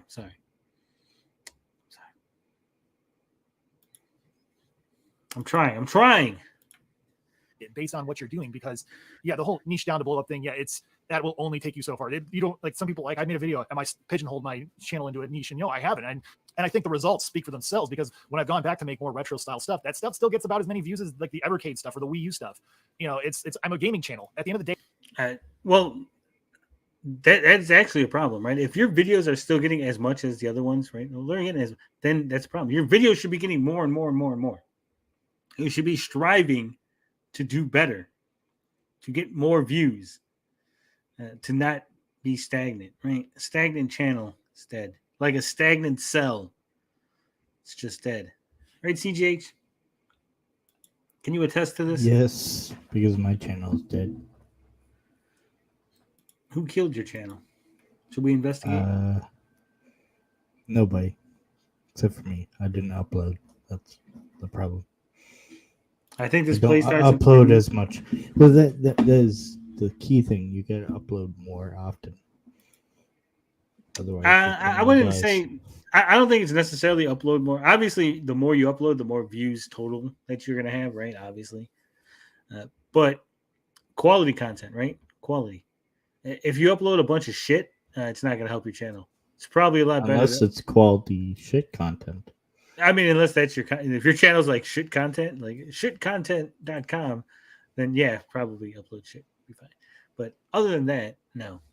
I have a video about how to make quality content. All right, let's come on. We got 17 more minutes. Damn it! Hey, that's what I am. I'm a gaming channel, and there's people who have similar interests. So niche down to blow up is not very good advice. That's my personal opinion. I once had someone give me the advice to drop retro from my name. So originally this channel, when I started in 2013, was called PK's Retro Reviews, which is a huge mouthful, honestly. It's a lot. I mean, so it's PK in the universe, but maybe not as much. I don't know. But I took the advice, and I changed the name of the channel to PK versus the World. And that lasted like a year or so, I think. And then I got tired of it, and it's funny too, like my series where I talked about 12 games what just happened? that I was going to buy for all of 2020. And I was just buying one game. I don't know. You're trying to share something. Oh, I thought we were watching the video there. We were, but then you put this. I didn't know what the hell you were doing. Oh, well, I can. How to make quality content on YouTube. Greetings, strange humans, and welcome to another episode of the CJH Show. There's my long intro. Oh. Yeah, I don't think that's really an intro so much as it's a bunch of clips. Make a cringy long intro. My disappointment is immeasurable. I thought that was Omni-Pete for... Find that script you worked so hard on 5 weeks ago. Throw it in the trash. Tony, you need me to make React your brother a to PK stolen clone? content. One of those of your Because channels you that have been around no forever. original ideas. Yeah. That's actually pretty good, CJH.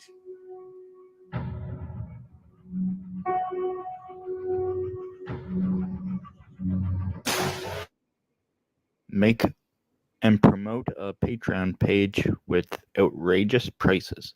How long is this Have a video? cringy opinion about something that someone on YouTube probably already had. CJH. Not too long. And that is how you make quality content. There we go. All right. What do you think? That was pretty decent. Pretty decent.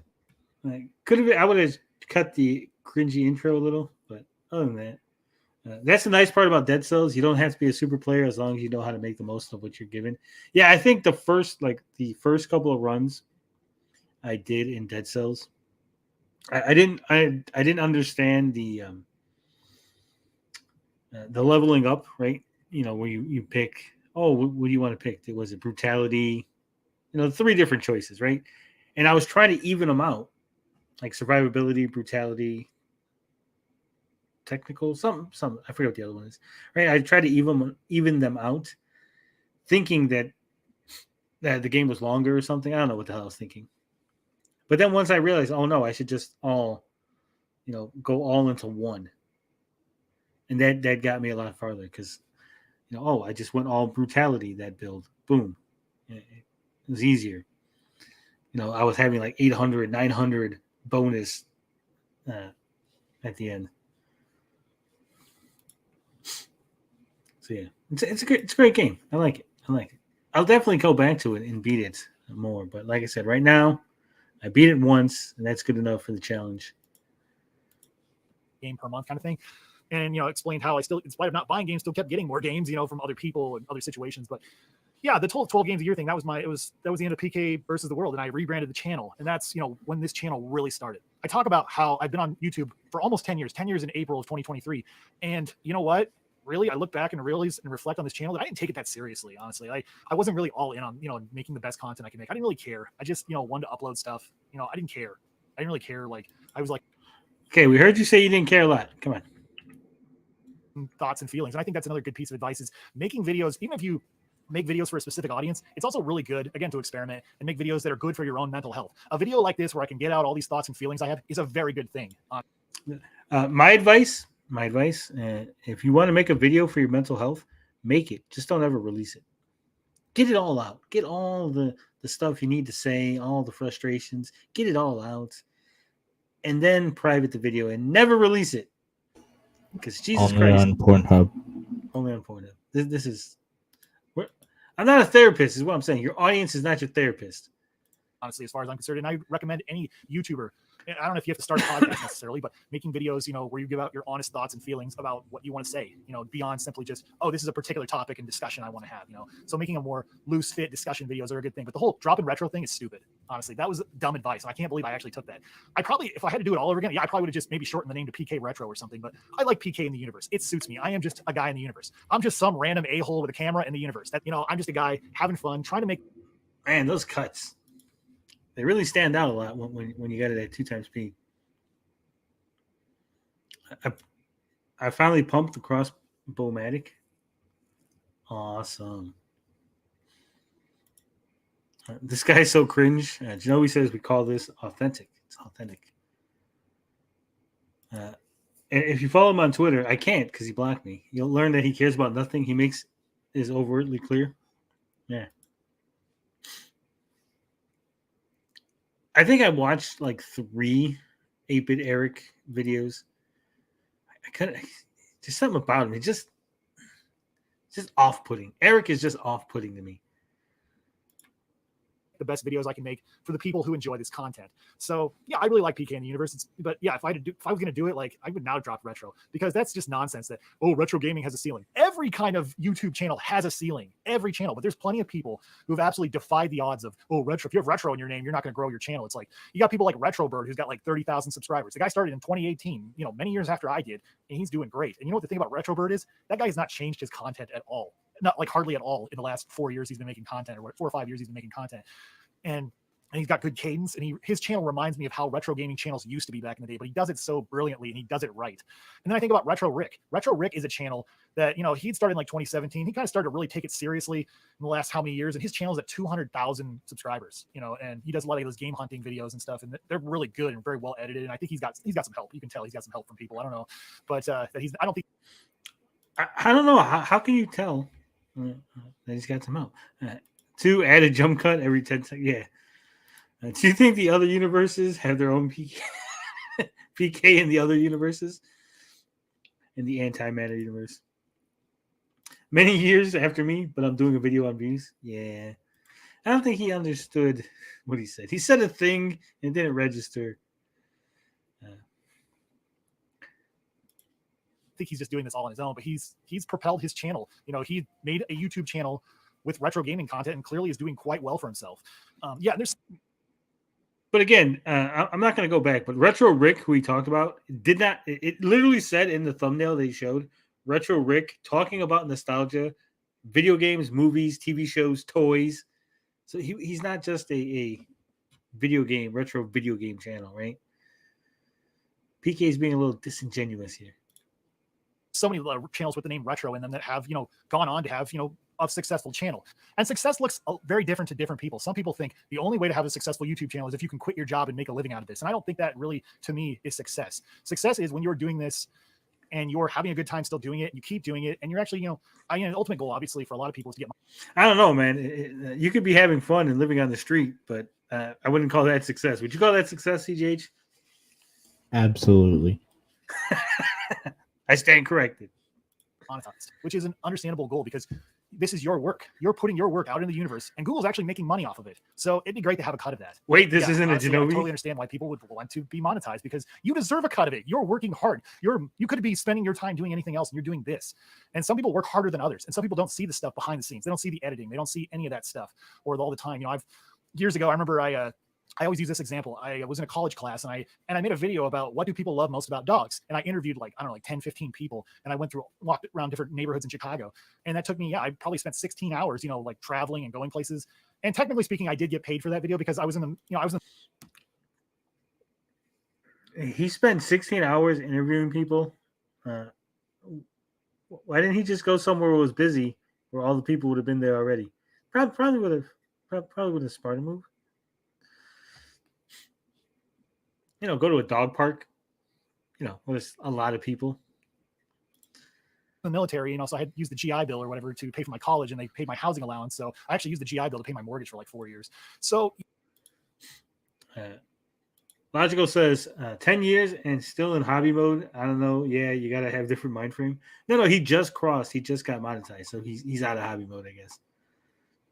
But even then, time versus reward. Yeah, that's what I told people before, right? That was one of the things about being the faceless YouTuber. And, you know, people like, oh, you got to do all this editing. You got to do this and you got to flashy that. And I'm like, yeah, you want to spend 12 hours doing one 10-minute video that's going to get you 100 views? Or do you want to spend 10 minutes doing a 10-minute video that gets you 100 views, right?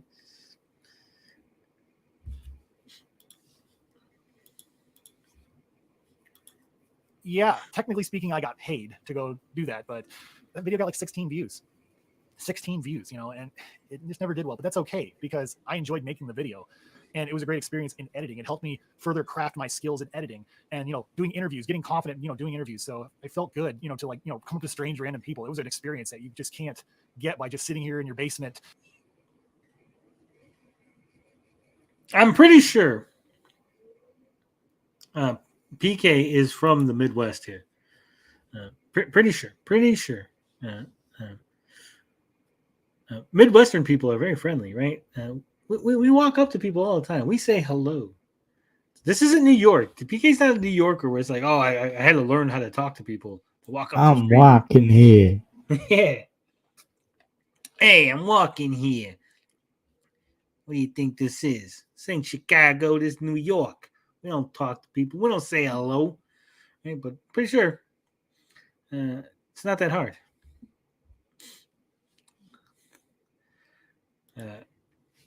Produce rate and reward is key. Did he translate those skills anywhere? Yeah, I milked cows.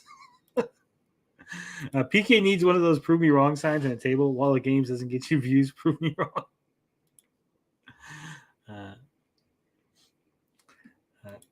Logical says I don't have a cow. He milked a cow once, but he doesn't have a cow. But you can surely translate the cow milking ability into playing with some titties. I'm sure it wasn't a bull.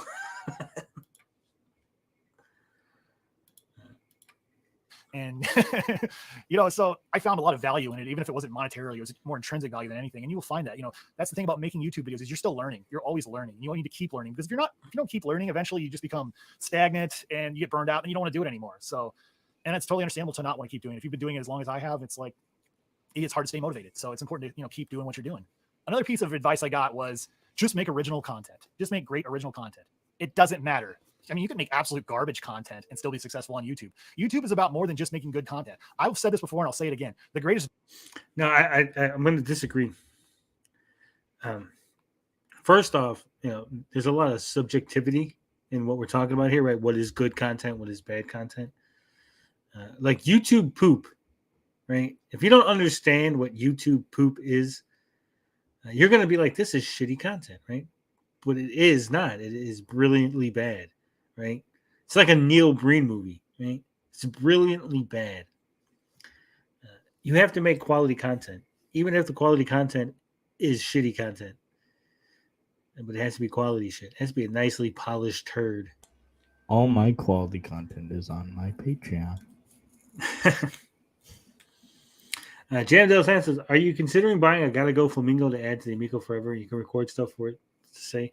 I am, but it's like $30. And I was like, I don't know if I want to spend that for a joke. I was like, it would be a pretty funny joke that I had a Marty Flamingo, but I was like, it's kind of an expensive joke. So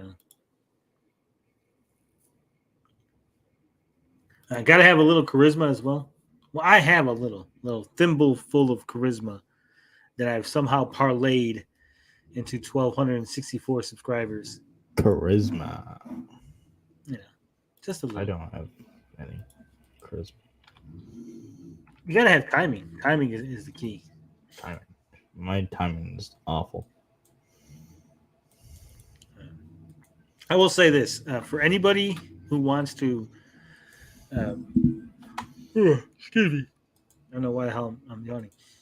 If you want to tell jokes, right? If you want to be somebody who's cracking jokes, the best advice I could give you is to watch a comedian, find a comedian you find funny, watch him, and then steal his material. And I say his because we all know that female comedians aren't funny.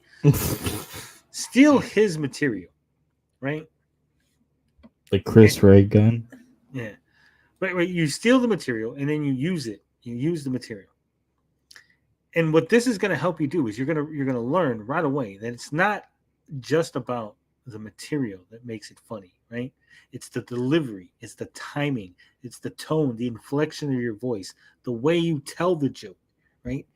And you can tell a joke that kills, right? That kills. And you can get like a Chris Rock joke or not if you're white. If you're white, don't tell Chris Rock jokes. We all seen that episode of The Office. It doesn't end well. But you can get like a Ray Romano joke and tell it.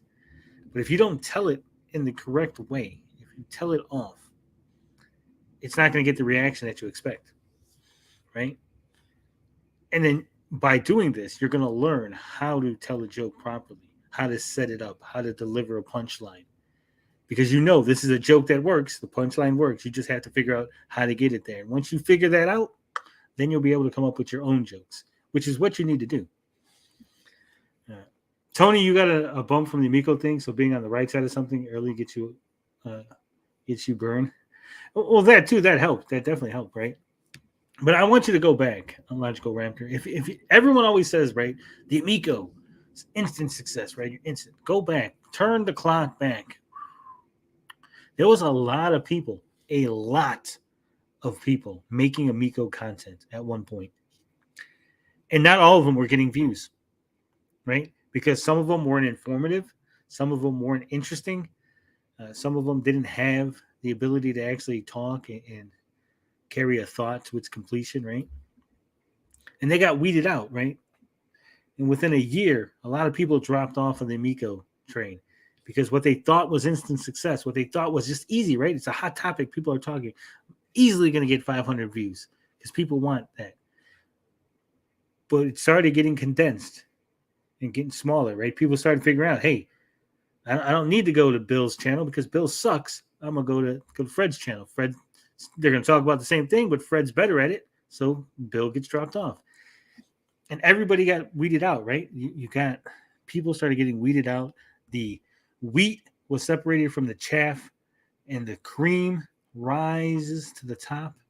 And that's where we're at. As you can see, everyone else sank to the bottom. They're sitting at the bottom of the glass. But we here, the cream, the creme de la creme. We're rising. We're sitting there right on top as the last person. I'm the cream. No, you're the cream's buddy. Okay. You got to understand just what people are looking for. Yeah, that too. That helps. Sometimes I was asking myself, why was I watching this? Yeah. That's what I'm saying, right? Eventually, and then it weeds out. He's like, I don't need to watch all 20 videos because they're essentially the same. And so you're like, well, these are the 3 boring ones, so I'll drop these guys. What are you showing me, CJH? Oh, wait. No. I was going to show I was going to leak my Patreon. Oh, CGH is always trying to promote stuff. It's easy to make a casual view video. Yeah, that's true. I gotta log out before I share my Patreon. That doesn't work. Videographer on YouTube. You Probably can't some be person getting none of free us have ever heard of. content. But the reason nobody ever sees their videos is because they don't know how to make thumbnails. They don't want to reach out to anybody to help them learn to make good thumbnails. They don't make, so they don't make clickable thumbnails. They don't make very good titles, and they just don't know what they're doing beyond simply making a video. They might be a great video maker and shooter and editor, and then they just can't get any traction, so they quit. 90% of people quit YouTube. 90%. And literally 98% of all views are going to the 1% of YouTubers. Literally only 3% of all of YouTube is monetized. So that's like 3 million people on the entire platform are monetized channels. So if you're a non-monetized channel, do not feel bad about that because that's almost everybody. Almost everybody is a you should feel non-monetized bad. channel. If you're not monetized, you should feel like shit. I Like feel horrible. shit. Here we go. Here's my CGH is out here e-begging. Stop e-begging, CGH. He's got a $3 tier and a $5 tier. That's Canadian money, right? Yeah, Canadian money. Right. So it's even cheaper. Who am I? I'm Spider-Man. This is the new video. Spooky. All right. Well, it's an older video, but yeah, that's enough. I'm trying to use my channel here to peddle your wares, mister. Hashtag trash the Tour de France hat. Damn. And if you are monetized, congratulations, you are part of the 3%. So, but you just have to get to that hurdle. You have to get to that point to begin with, and it's tough. The easiest part is, everybody's like, oh, you just got to get 1,000 subscribers. No, you got to get 4,000 hours of watch time. You don't get that watch time. It doesn't matter if you. I know people. Watch time is easy. I keep hearing people complain about watch time. How is it easy? You have to get 4,000 hours of watch time in a year. How is it not easy? I literally had watch time way before I had my subs. Way before. What's up, Beltry? Where are the key ways to get watch time? The key ways to watch time? Live streams. Live streams are great for watch time. If I get you guys here, if I get 100 people watching for 5 hours, that's 500 hours right there, right? Let's see.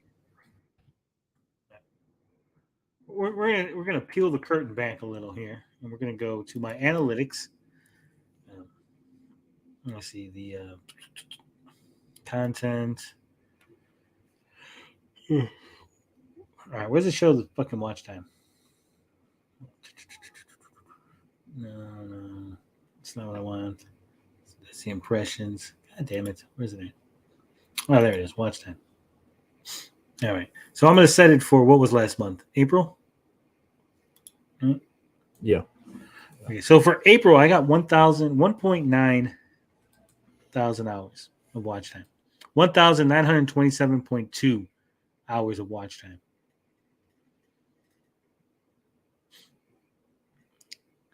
And I only got 21,157 views with an estimated revenue of $74.46. Whoa. But when we got here, what are we in May? In May, just right now. So we're on the 3rd day of May, 4th day of May, right? We're on the 4th day of May. However, it only has May 1st through the 3rd, right? May 1st through the 3rd. How many hours of watch time do you think I have? 2,000. Oh, I wish. No. Come on, CJ. I got Okay. 200. I got 272. 200. I was close. No, it's 274. 274.2 hours of There was watch a time. 2. There was a 2 in there. I was Yeah. close. So, make content that are people that are engaging. Engaging content, engaging live streams. 1.2. I got 28.9. Damn. Fucking killing it. You're killing it. Logical Raptor. Like I said, you got to make content that people are watching, right? And oh shit, CJH has gifted 5 memberships. Ooh. Thank you, CJH. We got Adam Wilson has been exposed, so has no call, no show. Jake Cutts was gifted a membership. Congratulations, Jake Cutts. Adam Wilson, congratulations. No call, no show. Congratulations.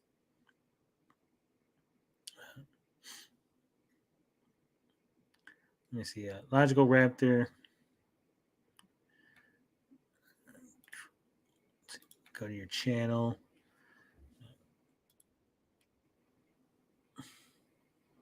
I mean, getting views, especially like longer form content. If you can get people to watch your longer form content, you're going to get a ton of watch time. And it'll be easy to get that watch time. So I don't know how people are struggling. I don't understand how to accept I feel like an idiot. Eventually you'll accept it. How do you accept the? I think there's a setting, right? Yeah, but I don't know where it is. I think maybe you got to have a credit card or something linked because they're gonna try to start charging you after the thing runs out. Yeah. Thank you, CJH. Maybe if you go to there should be a big banner that says CJH gifted, and then it should say under it like allow gifts or something. So try that. Screw it. It happens. It happens. All right. Let's see. What else we got? People with like 3, 4, 5,000 subscribers who could just never get the watch time, so they just gave up.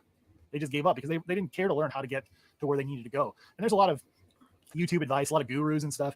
And some of their advice is kind of really just practical stuff that, when you think about, yeah, that sounds nice. But also advice gets really outdated. Like I was talking about the niche down, blow up, thing. Another piece of bad advice too, of course, is you need to upload frequently. You need to upload really frequently. You need to be uploading like every other day. It's like really, you should be uploading you can upload maybe a couple videos a week.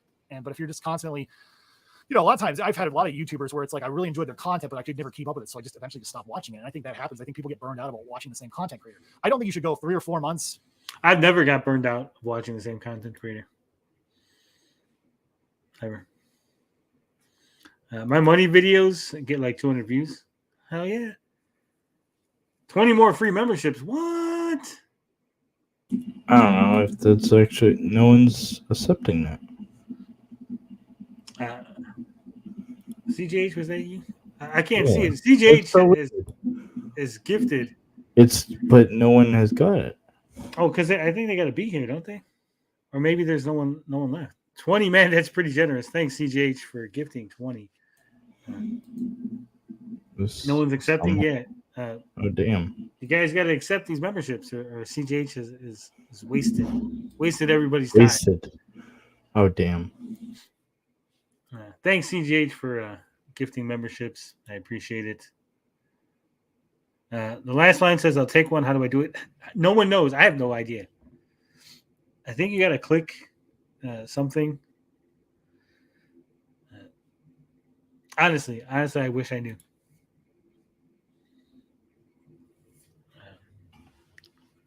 There we go. We got one that accepted it. Who's that?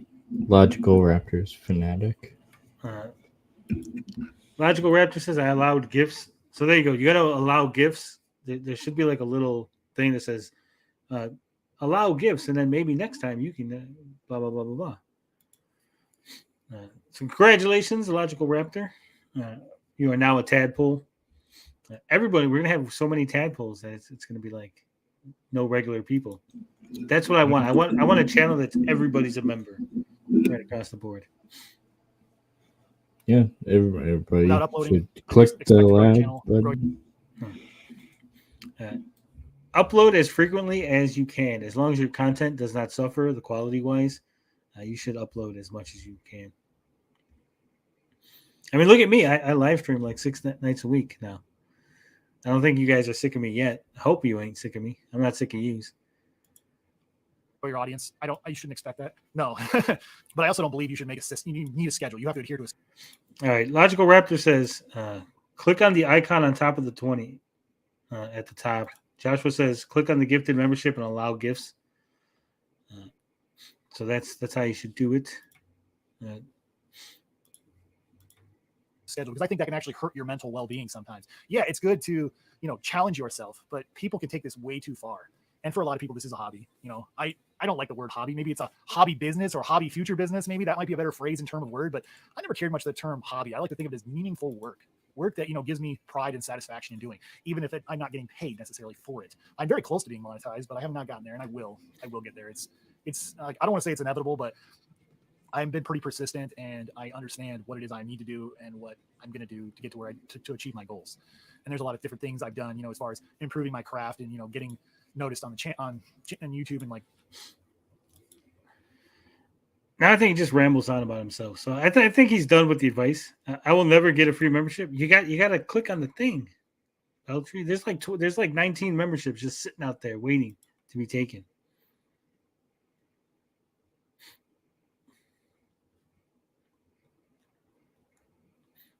I don't know. Like I said, I don't know how, but I'm sure you could figure it out. Yeah, I think the rest of this video is just him talking about his channel and how he's eventually going to get there. He's going to eventually get he did cross the line and eventually get monetized. But now let's have something a little more fun. A little Alpha Nerd. He's been getting it into it with Canadian Gamer. Him and Master System Marceau have been on Canadian Gamer's bad side. So Alpha Nerd went ahead and created his own little comedy thing here. It's an 11-minute video. We're going to watch it. All the characters and events in this show, even those based on real people, are entirely fictional. All celebrity voices are impersonated poorly. The following program contains coarse language, and due to its content, it should not be viewed by anyone. All that she wants is another baby. I'm gone tomorrow. Oh boy, Candian Butters is thirsty. I think I need myself a beer. Boy, I can't wait to make a new video for my subscribers. I know they're just jonesing for another video. Oh, what do we got here? An apple and 6 Pat Blue ribbons. Oh, hamburgers. Beer of the day, Pabst Blue Ribbon. Old Trusty. That's the porn star that Canadian Gamer always has in his videos. Let's see. So Anthony Beltry was gifted a membership by the CJH. Congratulations, Mr. Beltry. That's so many more to go. So many more to go. How many more left? No idea. I think like 15. But yeah, I always get the same issue on mobile as well. Yeah, I think maybe you can't do it on mobile. Might be the problem. Probably should have went with 10 memberships because there's only 9 people watching. But you get a refund, don't you? On the ones that I don't think so. I think you do. I don't think they just sit there forever. Unless the next time you live stream and then people get gifted that. I'm not sure that happens. We'll find out. You let me know. You'll let me know. Like, hey, they didn't give me my money back. Delicious. I'm just trying to come up with a video that will go viral. Get a couple thousand views to make Master System Marceau and Elfenir jealous and all those other losers on YouTube. But I just can't seem to think of anything. I don't know. I'm sure if I brainstorm, pop on a little bit of YouTube, I'll come up with something. Loo, loo, loo, I got Asperger's. Loo, loo, loo, I smell like poo. I click on it and it just gives me a screen that says buy it. Damn. I'll tell you. All right, let's see what's on the old YouTube today to see if we can gain some inspiration. Okay, let's take a look and see. All right. So my first criticism here, Alpha Nerd. I am loving this. But you changed voices. You had the one voice, and then when you switched, you must have forgotten the accent you were using, because now it's a totally different voice. See what some of these losers on YouTube have been up to. Ugh, alpha creep, woman beating piece of shit. Sure enough, he's playing Chase HQ too, eh? Can't even afford a real copy. Gotta play emulation. Sad, sad, sad. Not like good old Canadian Butters. Fuck that. Let's see what old Turbo Joe's been up to. It is so easy to change out your cheap stock arcade winner buttons. Cushy, They sure are cheap. Keep wasting your money, Joe. Sad, sad, sad. Nice clickety That's sound enough to of go that. along with. What a Nice piece of shit. Ugh. Ken's game collection. Oh, of course, with the monetization. Gotta make a buck, eh, Ken? Just pathetic. Make me sit through these ads. Good God. We just, I get the joke, but Alpha Nerd literally sat through ads for the joke, and now I have to sit through ads as he's watching. They're real ads. So this company has It's like gotten, the Matrix. yeah, but what I'm saying is he got how many views on this? He's got 500 views. So this company basically got 500 free advertisements. They didn't have to pay for it. 500 people watched this video and then were subjected to an ad that no one received money from. God, good Lord. Something I've been really Oh, wanting to do. look at the hoarding. He doesn't play a didn't single happen game because on those I wasn't shelves. really ready Oh, to present so something that I was pretentious. happy with. Thinks and it still- looks. See that guy has a huge shelf of games. Do you He think sounds Canadian. Alpha Nerd is Canadian? He's also making Oh, fun of a that Canadian. explains it. It's Canadian on Canadian violence. Whoa. Tony, I sent an email showing the UI. Yeah, it's a YouTube mobile UI. Yeah, that's probably the problem. Let me see. Check my email for that. What's my password again? Oh yeah, Taylor Swift. 1, 2, loves 3, me. 4.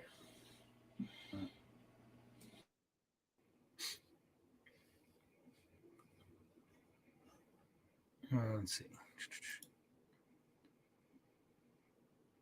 Could you imagine if that was someone's actual password in the chat? Where? Let me see. I hate when you open an image and then it like gets really tiny because it's like really huge. That's what she said. All right. I see the problem. Okay, I see the issue here. Here's the issue. Okay, let me stop sharing for a second. Let me share this other screen. Okay. You see this right here where it says 20 gifted subs? This is not what you need to click on. Don't click on this right here. This is not the thing to click on, okay? Not the thing to click on. What you need to click on is, if you see here, we're in the live chat, right? Okay. You scroll up. You see this right here where it says he gifted. There should be a button. It's not here because I already accepted the ability to accept memberships. And you click this button that's there. That should allow you to accept gifts. Okay. I gotta watch that dude's channel. He's got a wall of games. Yeah. We got another one. Mince McVan just got a gift of membership. Congratulations, Mince. Awesome. Thank you for the membership. What I want to do is I want to go to eBay and buy a bunch of empty boxes, right? Because you don't actually know what's on anybody's game shelf, right? That's not what I wanted. That's not what I wanted to share.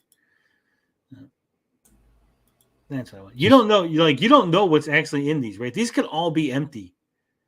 Like, do you know how cheap it would be to buy a bunch of empty boxes, put them in a shelving unit? Because it's not like every episode you're like, okay, let me take out every single one and show you that I have every game complete in box, right? You just see the box and you assume that the game must be in there, right? It could even be in the wrong box. Yep, no button. Damn. When on mobile, when you click that, it says report block. That button was how I accepted on mobile. Well, then if you're on mobile, try the one on top then.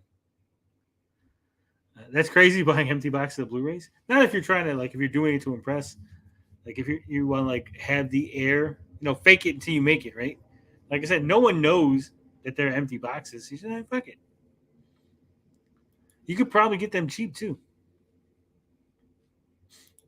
Looks so nice. Just an obsessed order. Go out and touch some grass, Ken. 56K1, he says it's called set props. That's what I'm saying, right? No one's going to know. People will just assume. So it'll be fine. It'll be fine.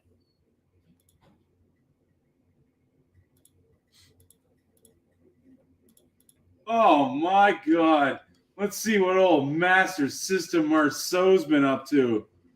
Oh, look at that terrible old Master Marceau's been up to. Damn it. Go back. God. Let's see what old Masters. That's what I want. Why is this so, like, fucking 720? That's it. That's the best quality we can get. I wanted to try to see if we could see what he looked up.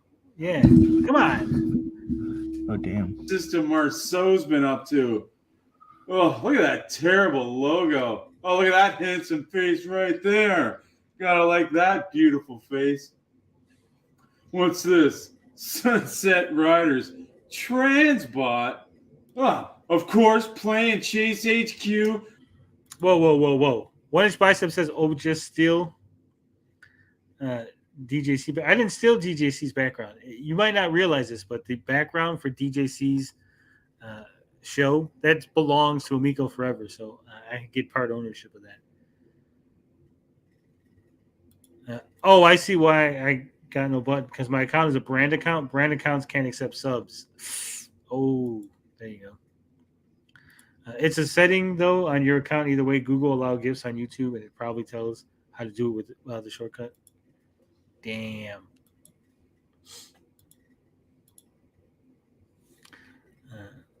Well, we need to figure out how to go around that. Just like Alpha Nerd, eh? Oh, pathetic. These guys just desperate to beat my times. Well, I'm not going to get any inspiration from these losers. Oh, well. Old Candian Butters is going to have to think of something fresh, because these guys got nothing. Ah, well, that's 2.5 minutes of my life I'll never get back.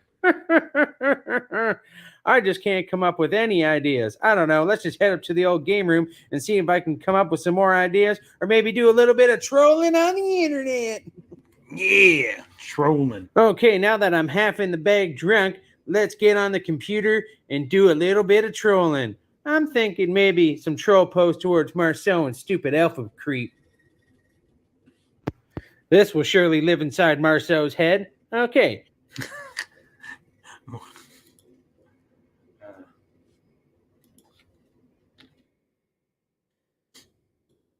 Master System Marceau is an obsessed man-child who jacks up to Sonic. Beltry says that laugh. Well, you don't realize, you might not understand, but Canadian Gamer laughs like that. That's the laugh he does. Oh, the last line makes a good point. Brand accounts can't accept subs. Yeah, we went over that. That will definitely piss him off. And we can't forget about the unhinged psycho, Alpha Creep. Alpha Nerd is an unhinged woman beater who smells like pee and lives in an apartment. Think about that, folks. Like, seriously, they need to think about it. He's fucking insane. Piece of shit. Hamburgers, though. That trolling was sure fun, but I gotta come up with some ideas for my video. I know. I should call my good buddy Megastan29. Megastan always knows what to do. Canadian Butters, what is really hood?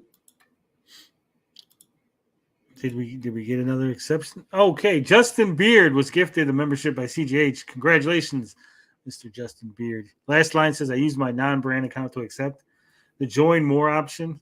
There it is. Congratulations. I think we still got a few memberships floating around in membership land.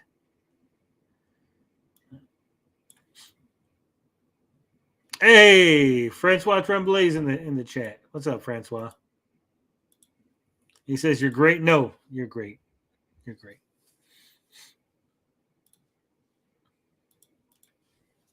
I don't want to sound gay, but I bet you got a big dick.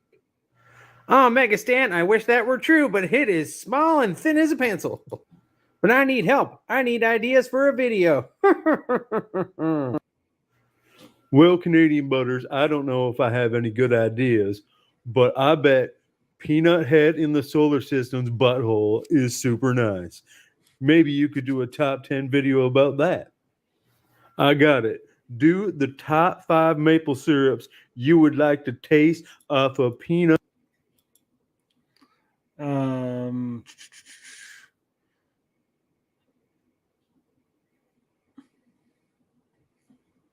Canadian Gamer will never live that saggy shit down in his eyes. Yeah. Saggy broke him. He became a broken man that day when Saggy yelled at him.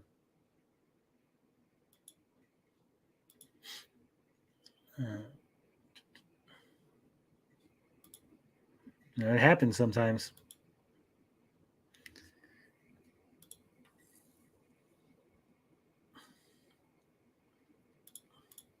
Nut heads in the solar system's butthole.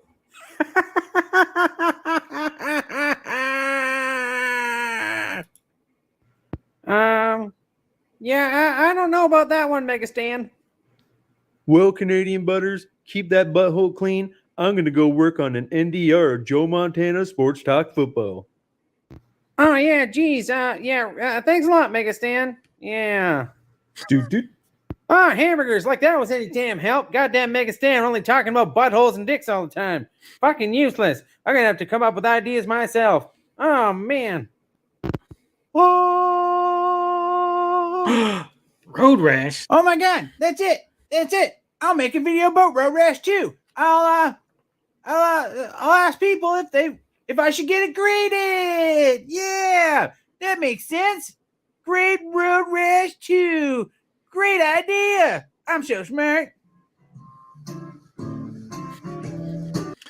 Have you got anything graded, CJH? Like comic books? Yeah, like comic books or No, there's nowhere to really get that. you got to send it in to Wada. Wada will grade it for you. Really? Yeah. Put the link in the private chat. I don't know.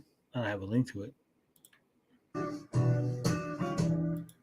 Derp, derp, dee derp, dee derp.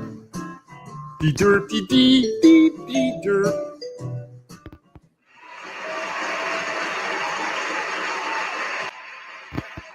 Hey, everybody. Canadian Butters here, back with another video today. Just going to be a short one for you.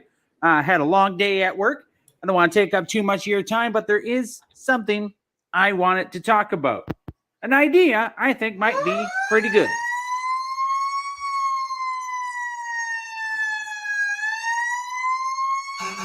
For fuck's sake! This is the 6th time this week! Jesus Christ!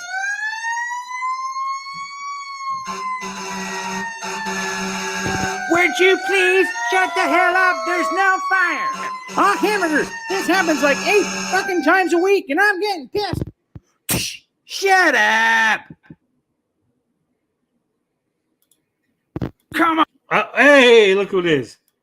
It's Geeks with Cash. Everyone is membered that can at the moment. Yeah. What's up, Beefy? We got like every members. Everybody in the chat is a member.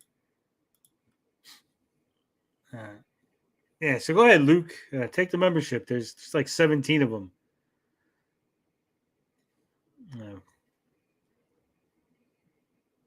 I clicked allow gifts, but it hasn't given to me. Yeah. Don't know. Come on! Are you serious? Bro, do you even ask nicely? First, I just want to say thanks, Candian Butters, for reaching out to us, but there's a right and a wrong way to go about it. Use your manners and be nice. Thanks for coming through. And Turbo Jim, great front flip. Hello, everyone. I am Fire Marshal Mr. Michaels. And I just want to tell you, young man, Mr. Candian Butters, on behalf of the fire department, we want to let you know that we take fire drills seriously. Yes, we are testing out. One inch says Tony wouldn't like my graded item. What do you got graded? 1 inch. I'd be interested to know. There it is. Thanks, CJH. Luke's Awakening is now a member. Congratulations, Luke. CJH is talking to the mothership right now. A new horn, and I know you have videos to make, but what comes first is the safety of this town. Oh, hamburgers. I guess I really screwed up this time. Well, sorry, Mr. Firefighters. Ah, fuck them, bunch of lazy assholes. Okay, let's try to get this video done once and for all. God damn it. One inch says he's got Savage Dragon number 226, the Trump issue. I didn't even know there was a Trump issue. It's probably going to be worth something. That is something that's probably going to be worth something. People are going to look back on 2016 through 2020, and it's just a weird time in American history. They're like, this is when America got weird. So things got weird. Derp, derp, dee, derp, dee, derp. Be derpy, derp, derp, dee, derp.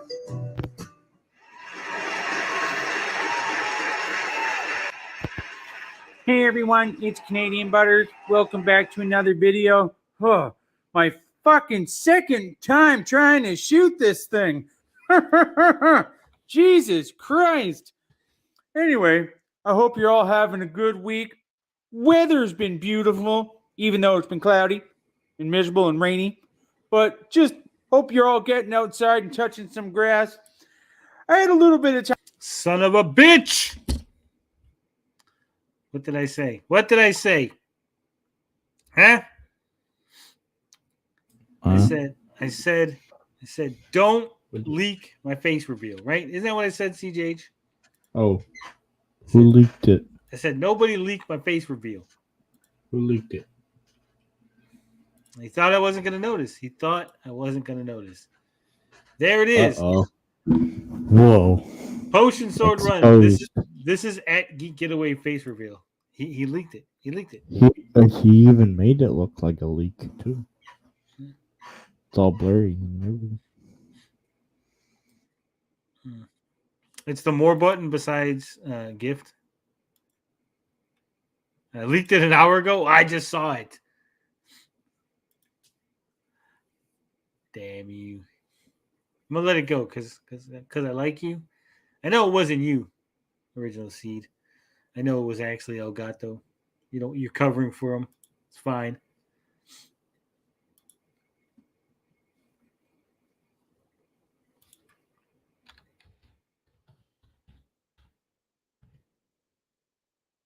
All right. Let's get back to Candian Butters. Trying to make a video today. I worked a long shift, busy week. Had a faucet on the kitchen sink break. More expenses. Sorry, marble mouth. Can't get my words out. But I I was thinking about something, and I was wondering about your guys' opinion. Old Canadian Butters was wondering about your guys' opinion. Hamburgers. And I was wondering, old Canadian Butters was wondering if I should get my copy of Road Rash 2 for Electronic Arts on the Sega Genesis graded. That's right, folks. I think that maybe I could get a copy of my Road Rash 2 graded. I've never actually played Road Rash 2. Have you played Road Rash 2, CGH? No. I've never played this. I was never a big Sega fan back in the day. Still ain't really a big Sega fan. Haunted Wisp, what's up? You gonna? Hey guys, Road Rash 2 is a great game. Is it? Play it all the time. What happened to you yesterday? Did you pass out or? I've got the diabetes, so sometimes I do pass out because I'm new to managing it. We're like, what happened to Wisp? We're concerned. No, it's just basically means Wisp ate too many chocolates and didn't measure his blood glucose properly. That happens when I eat a bag of gummy worms. I'm like, I feel really tired all of a sudden. So yeah, Road Rash. I don't know if you guys played the original, but you grab like weapons from other players. You can even get into a battle with the police. There's all kinds of stuff in this game, but it's hard to find new games that are like it. There's Road Redemption. I was gonna say, did they come out with like a new, like? Yeah, but it's disappointing because they show the guy firing a shotgun in single player, and you're like, yeah, all right, let's go to versus. I'm gonna get the shotgun, and nowhere to be found.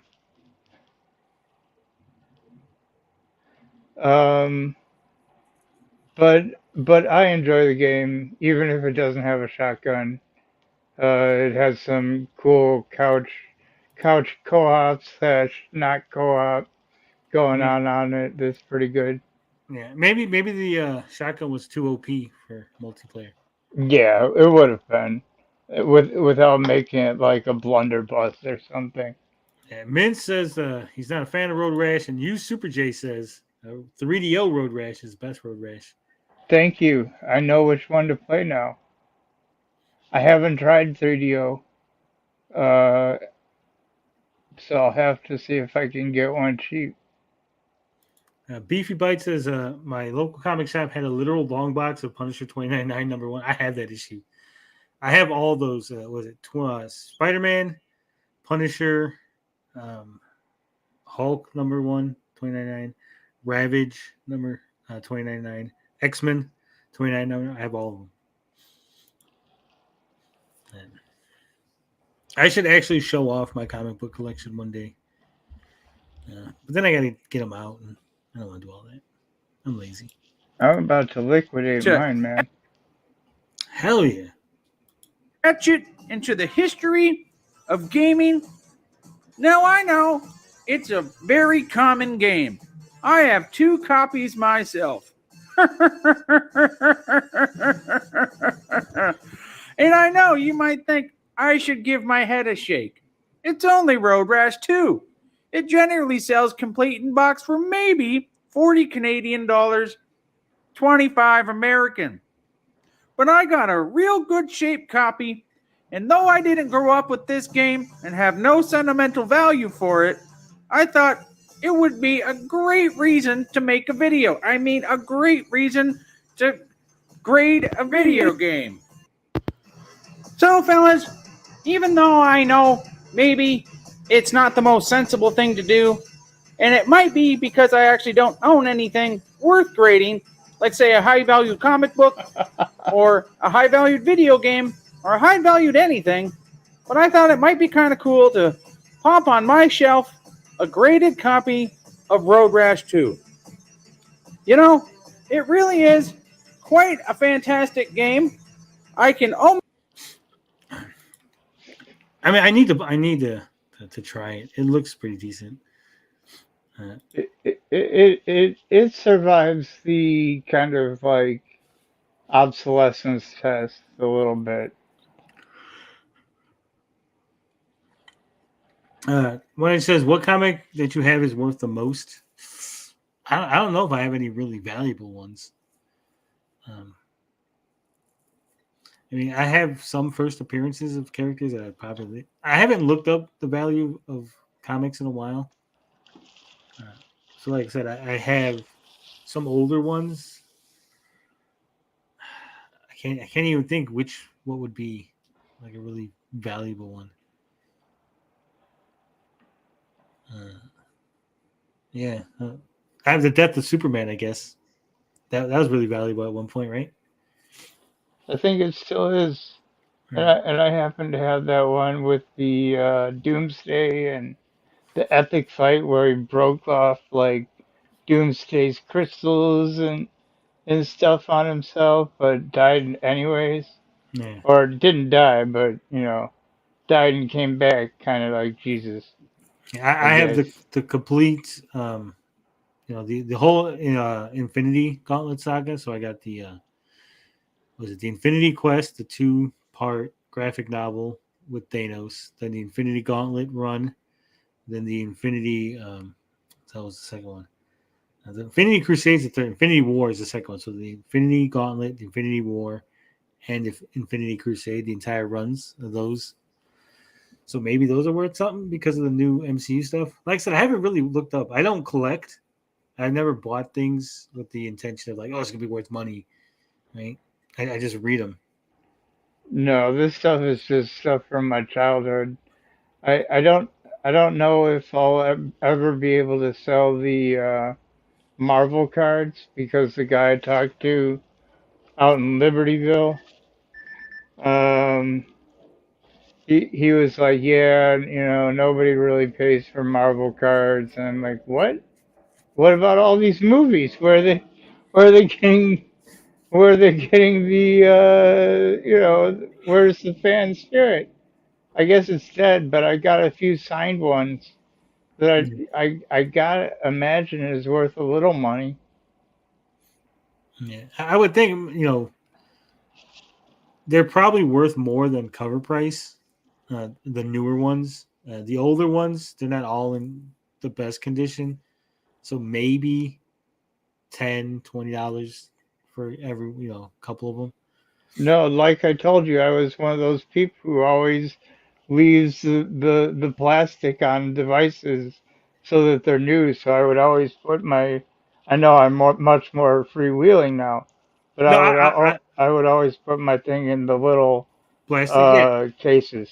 Yeah, well, I got bags and boards for all of them. But the thing is, like, if I already bought it in kind of crappy condition, right? Yeah, that's true. If it's Because not fresh from the package. Because I was just buying comics to read them, right? So we would go in a comic shop and they would literally have like say a box of like 50-cent comics, and so we're like, oh, they got a bunch of like old Spider-Mans that we never read, so we buy them, right? Because they're 50 cents each. It was never the intention like, oh, we're buying these because they're worth money. I have a fair amount of my collection is like that, kind of some indie comic book houses that weren't worth much that I bought in the 90s, and I would just like go into my little room with the comic books in them and geek out for a little bit and then put them back. You Super J says, what's your favorite single comic page? Mine is the Web of Spider-Man 90 where Venom symbiotes get on a Galactus.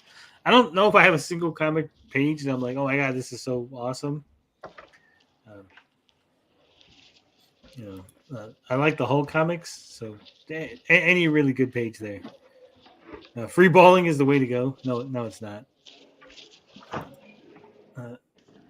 That's why I wear boxer briefs. I tried boxers where I was free balling it and sit down too fast, and that's never a good thing. Almost get through all the tracks without crashing, and that's saying a lot because those guys like Public Enemy #1 and many others really do bring the heat. And well, fellas, I just want to say that you are all wonderful and beautiful. Thanks for watching, and you take care now.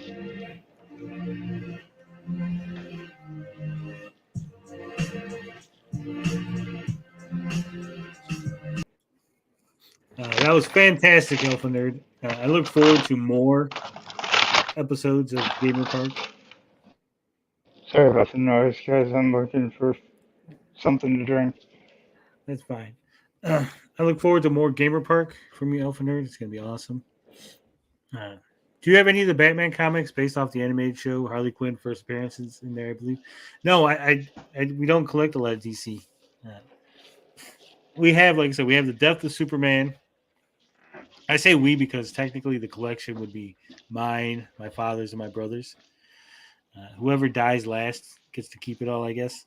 It's a tontine between the three of us. I know we have the issue where Superman meets Superboy. We have some of the Death of Superman, like the adjacent issues or whatever you would call them. But really not a lot. There's not a lot of... we have those... what the hell is it? The Marvel vs. DC, that whole big one.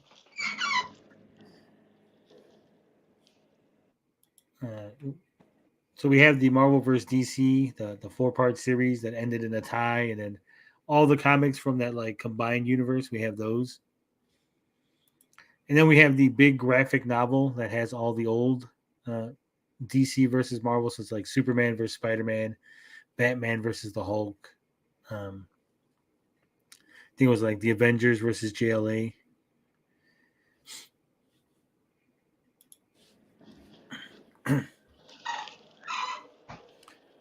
You want some great splash pages?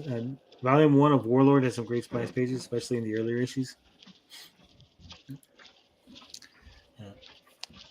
All right. Well, that's everything we got here for today's episode of Neighborhood Watch. Haunted Wisp is beeping. CJH, you still with us? Yes, I'm still here. I am floating in space. All right. It's been 2 hours and 30 minutes. Not a lot has happened this week. Maybe, hopefully, more things happen next week. We'll get some more content, better content. Do you like my or the God of the Universe? Yeah. I mean, it's not true, but it's fine. It strokes my ego. I don't have an ego. When you're me, when you're just this good, you don't really have an ego, right?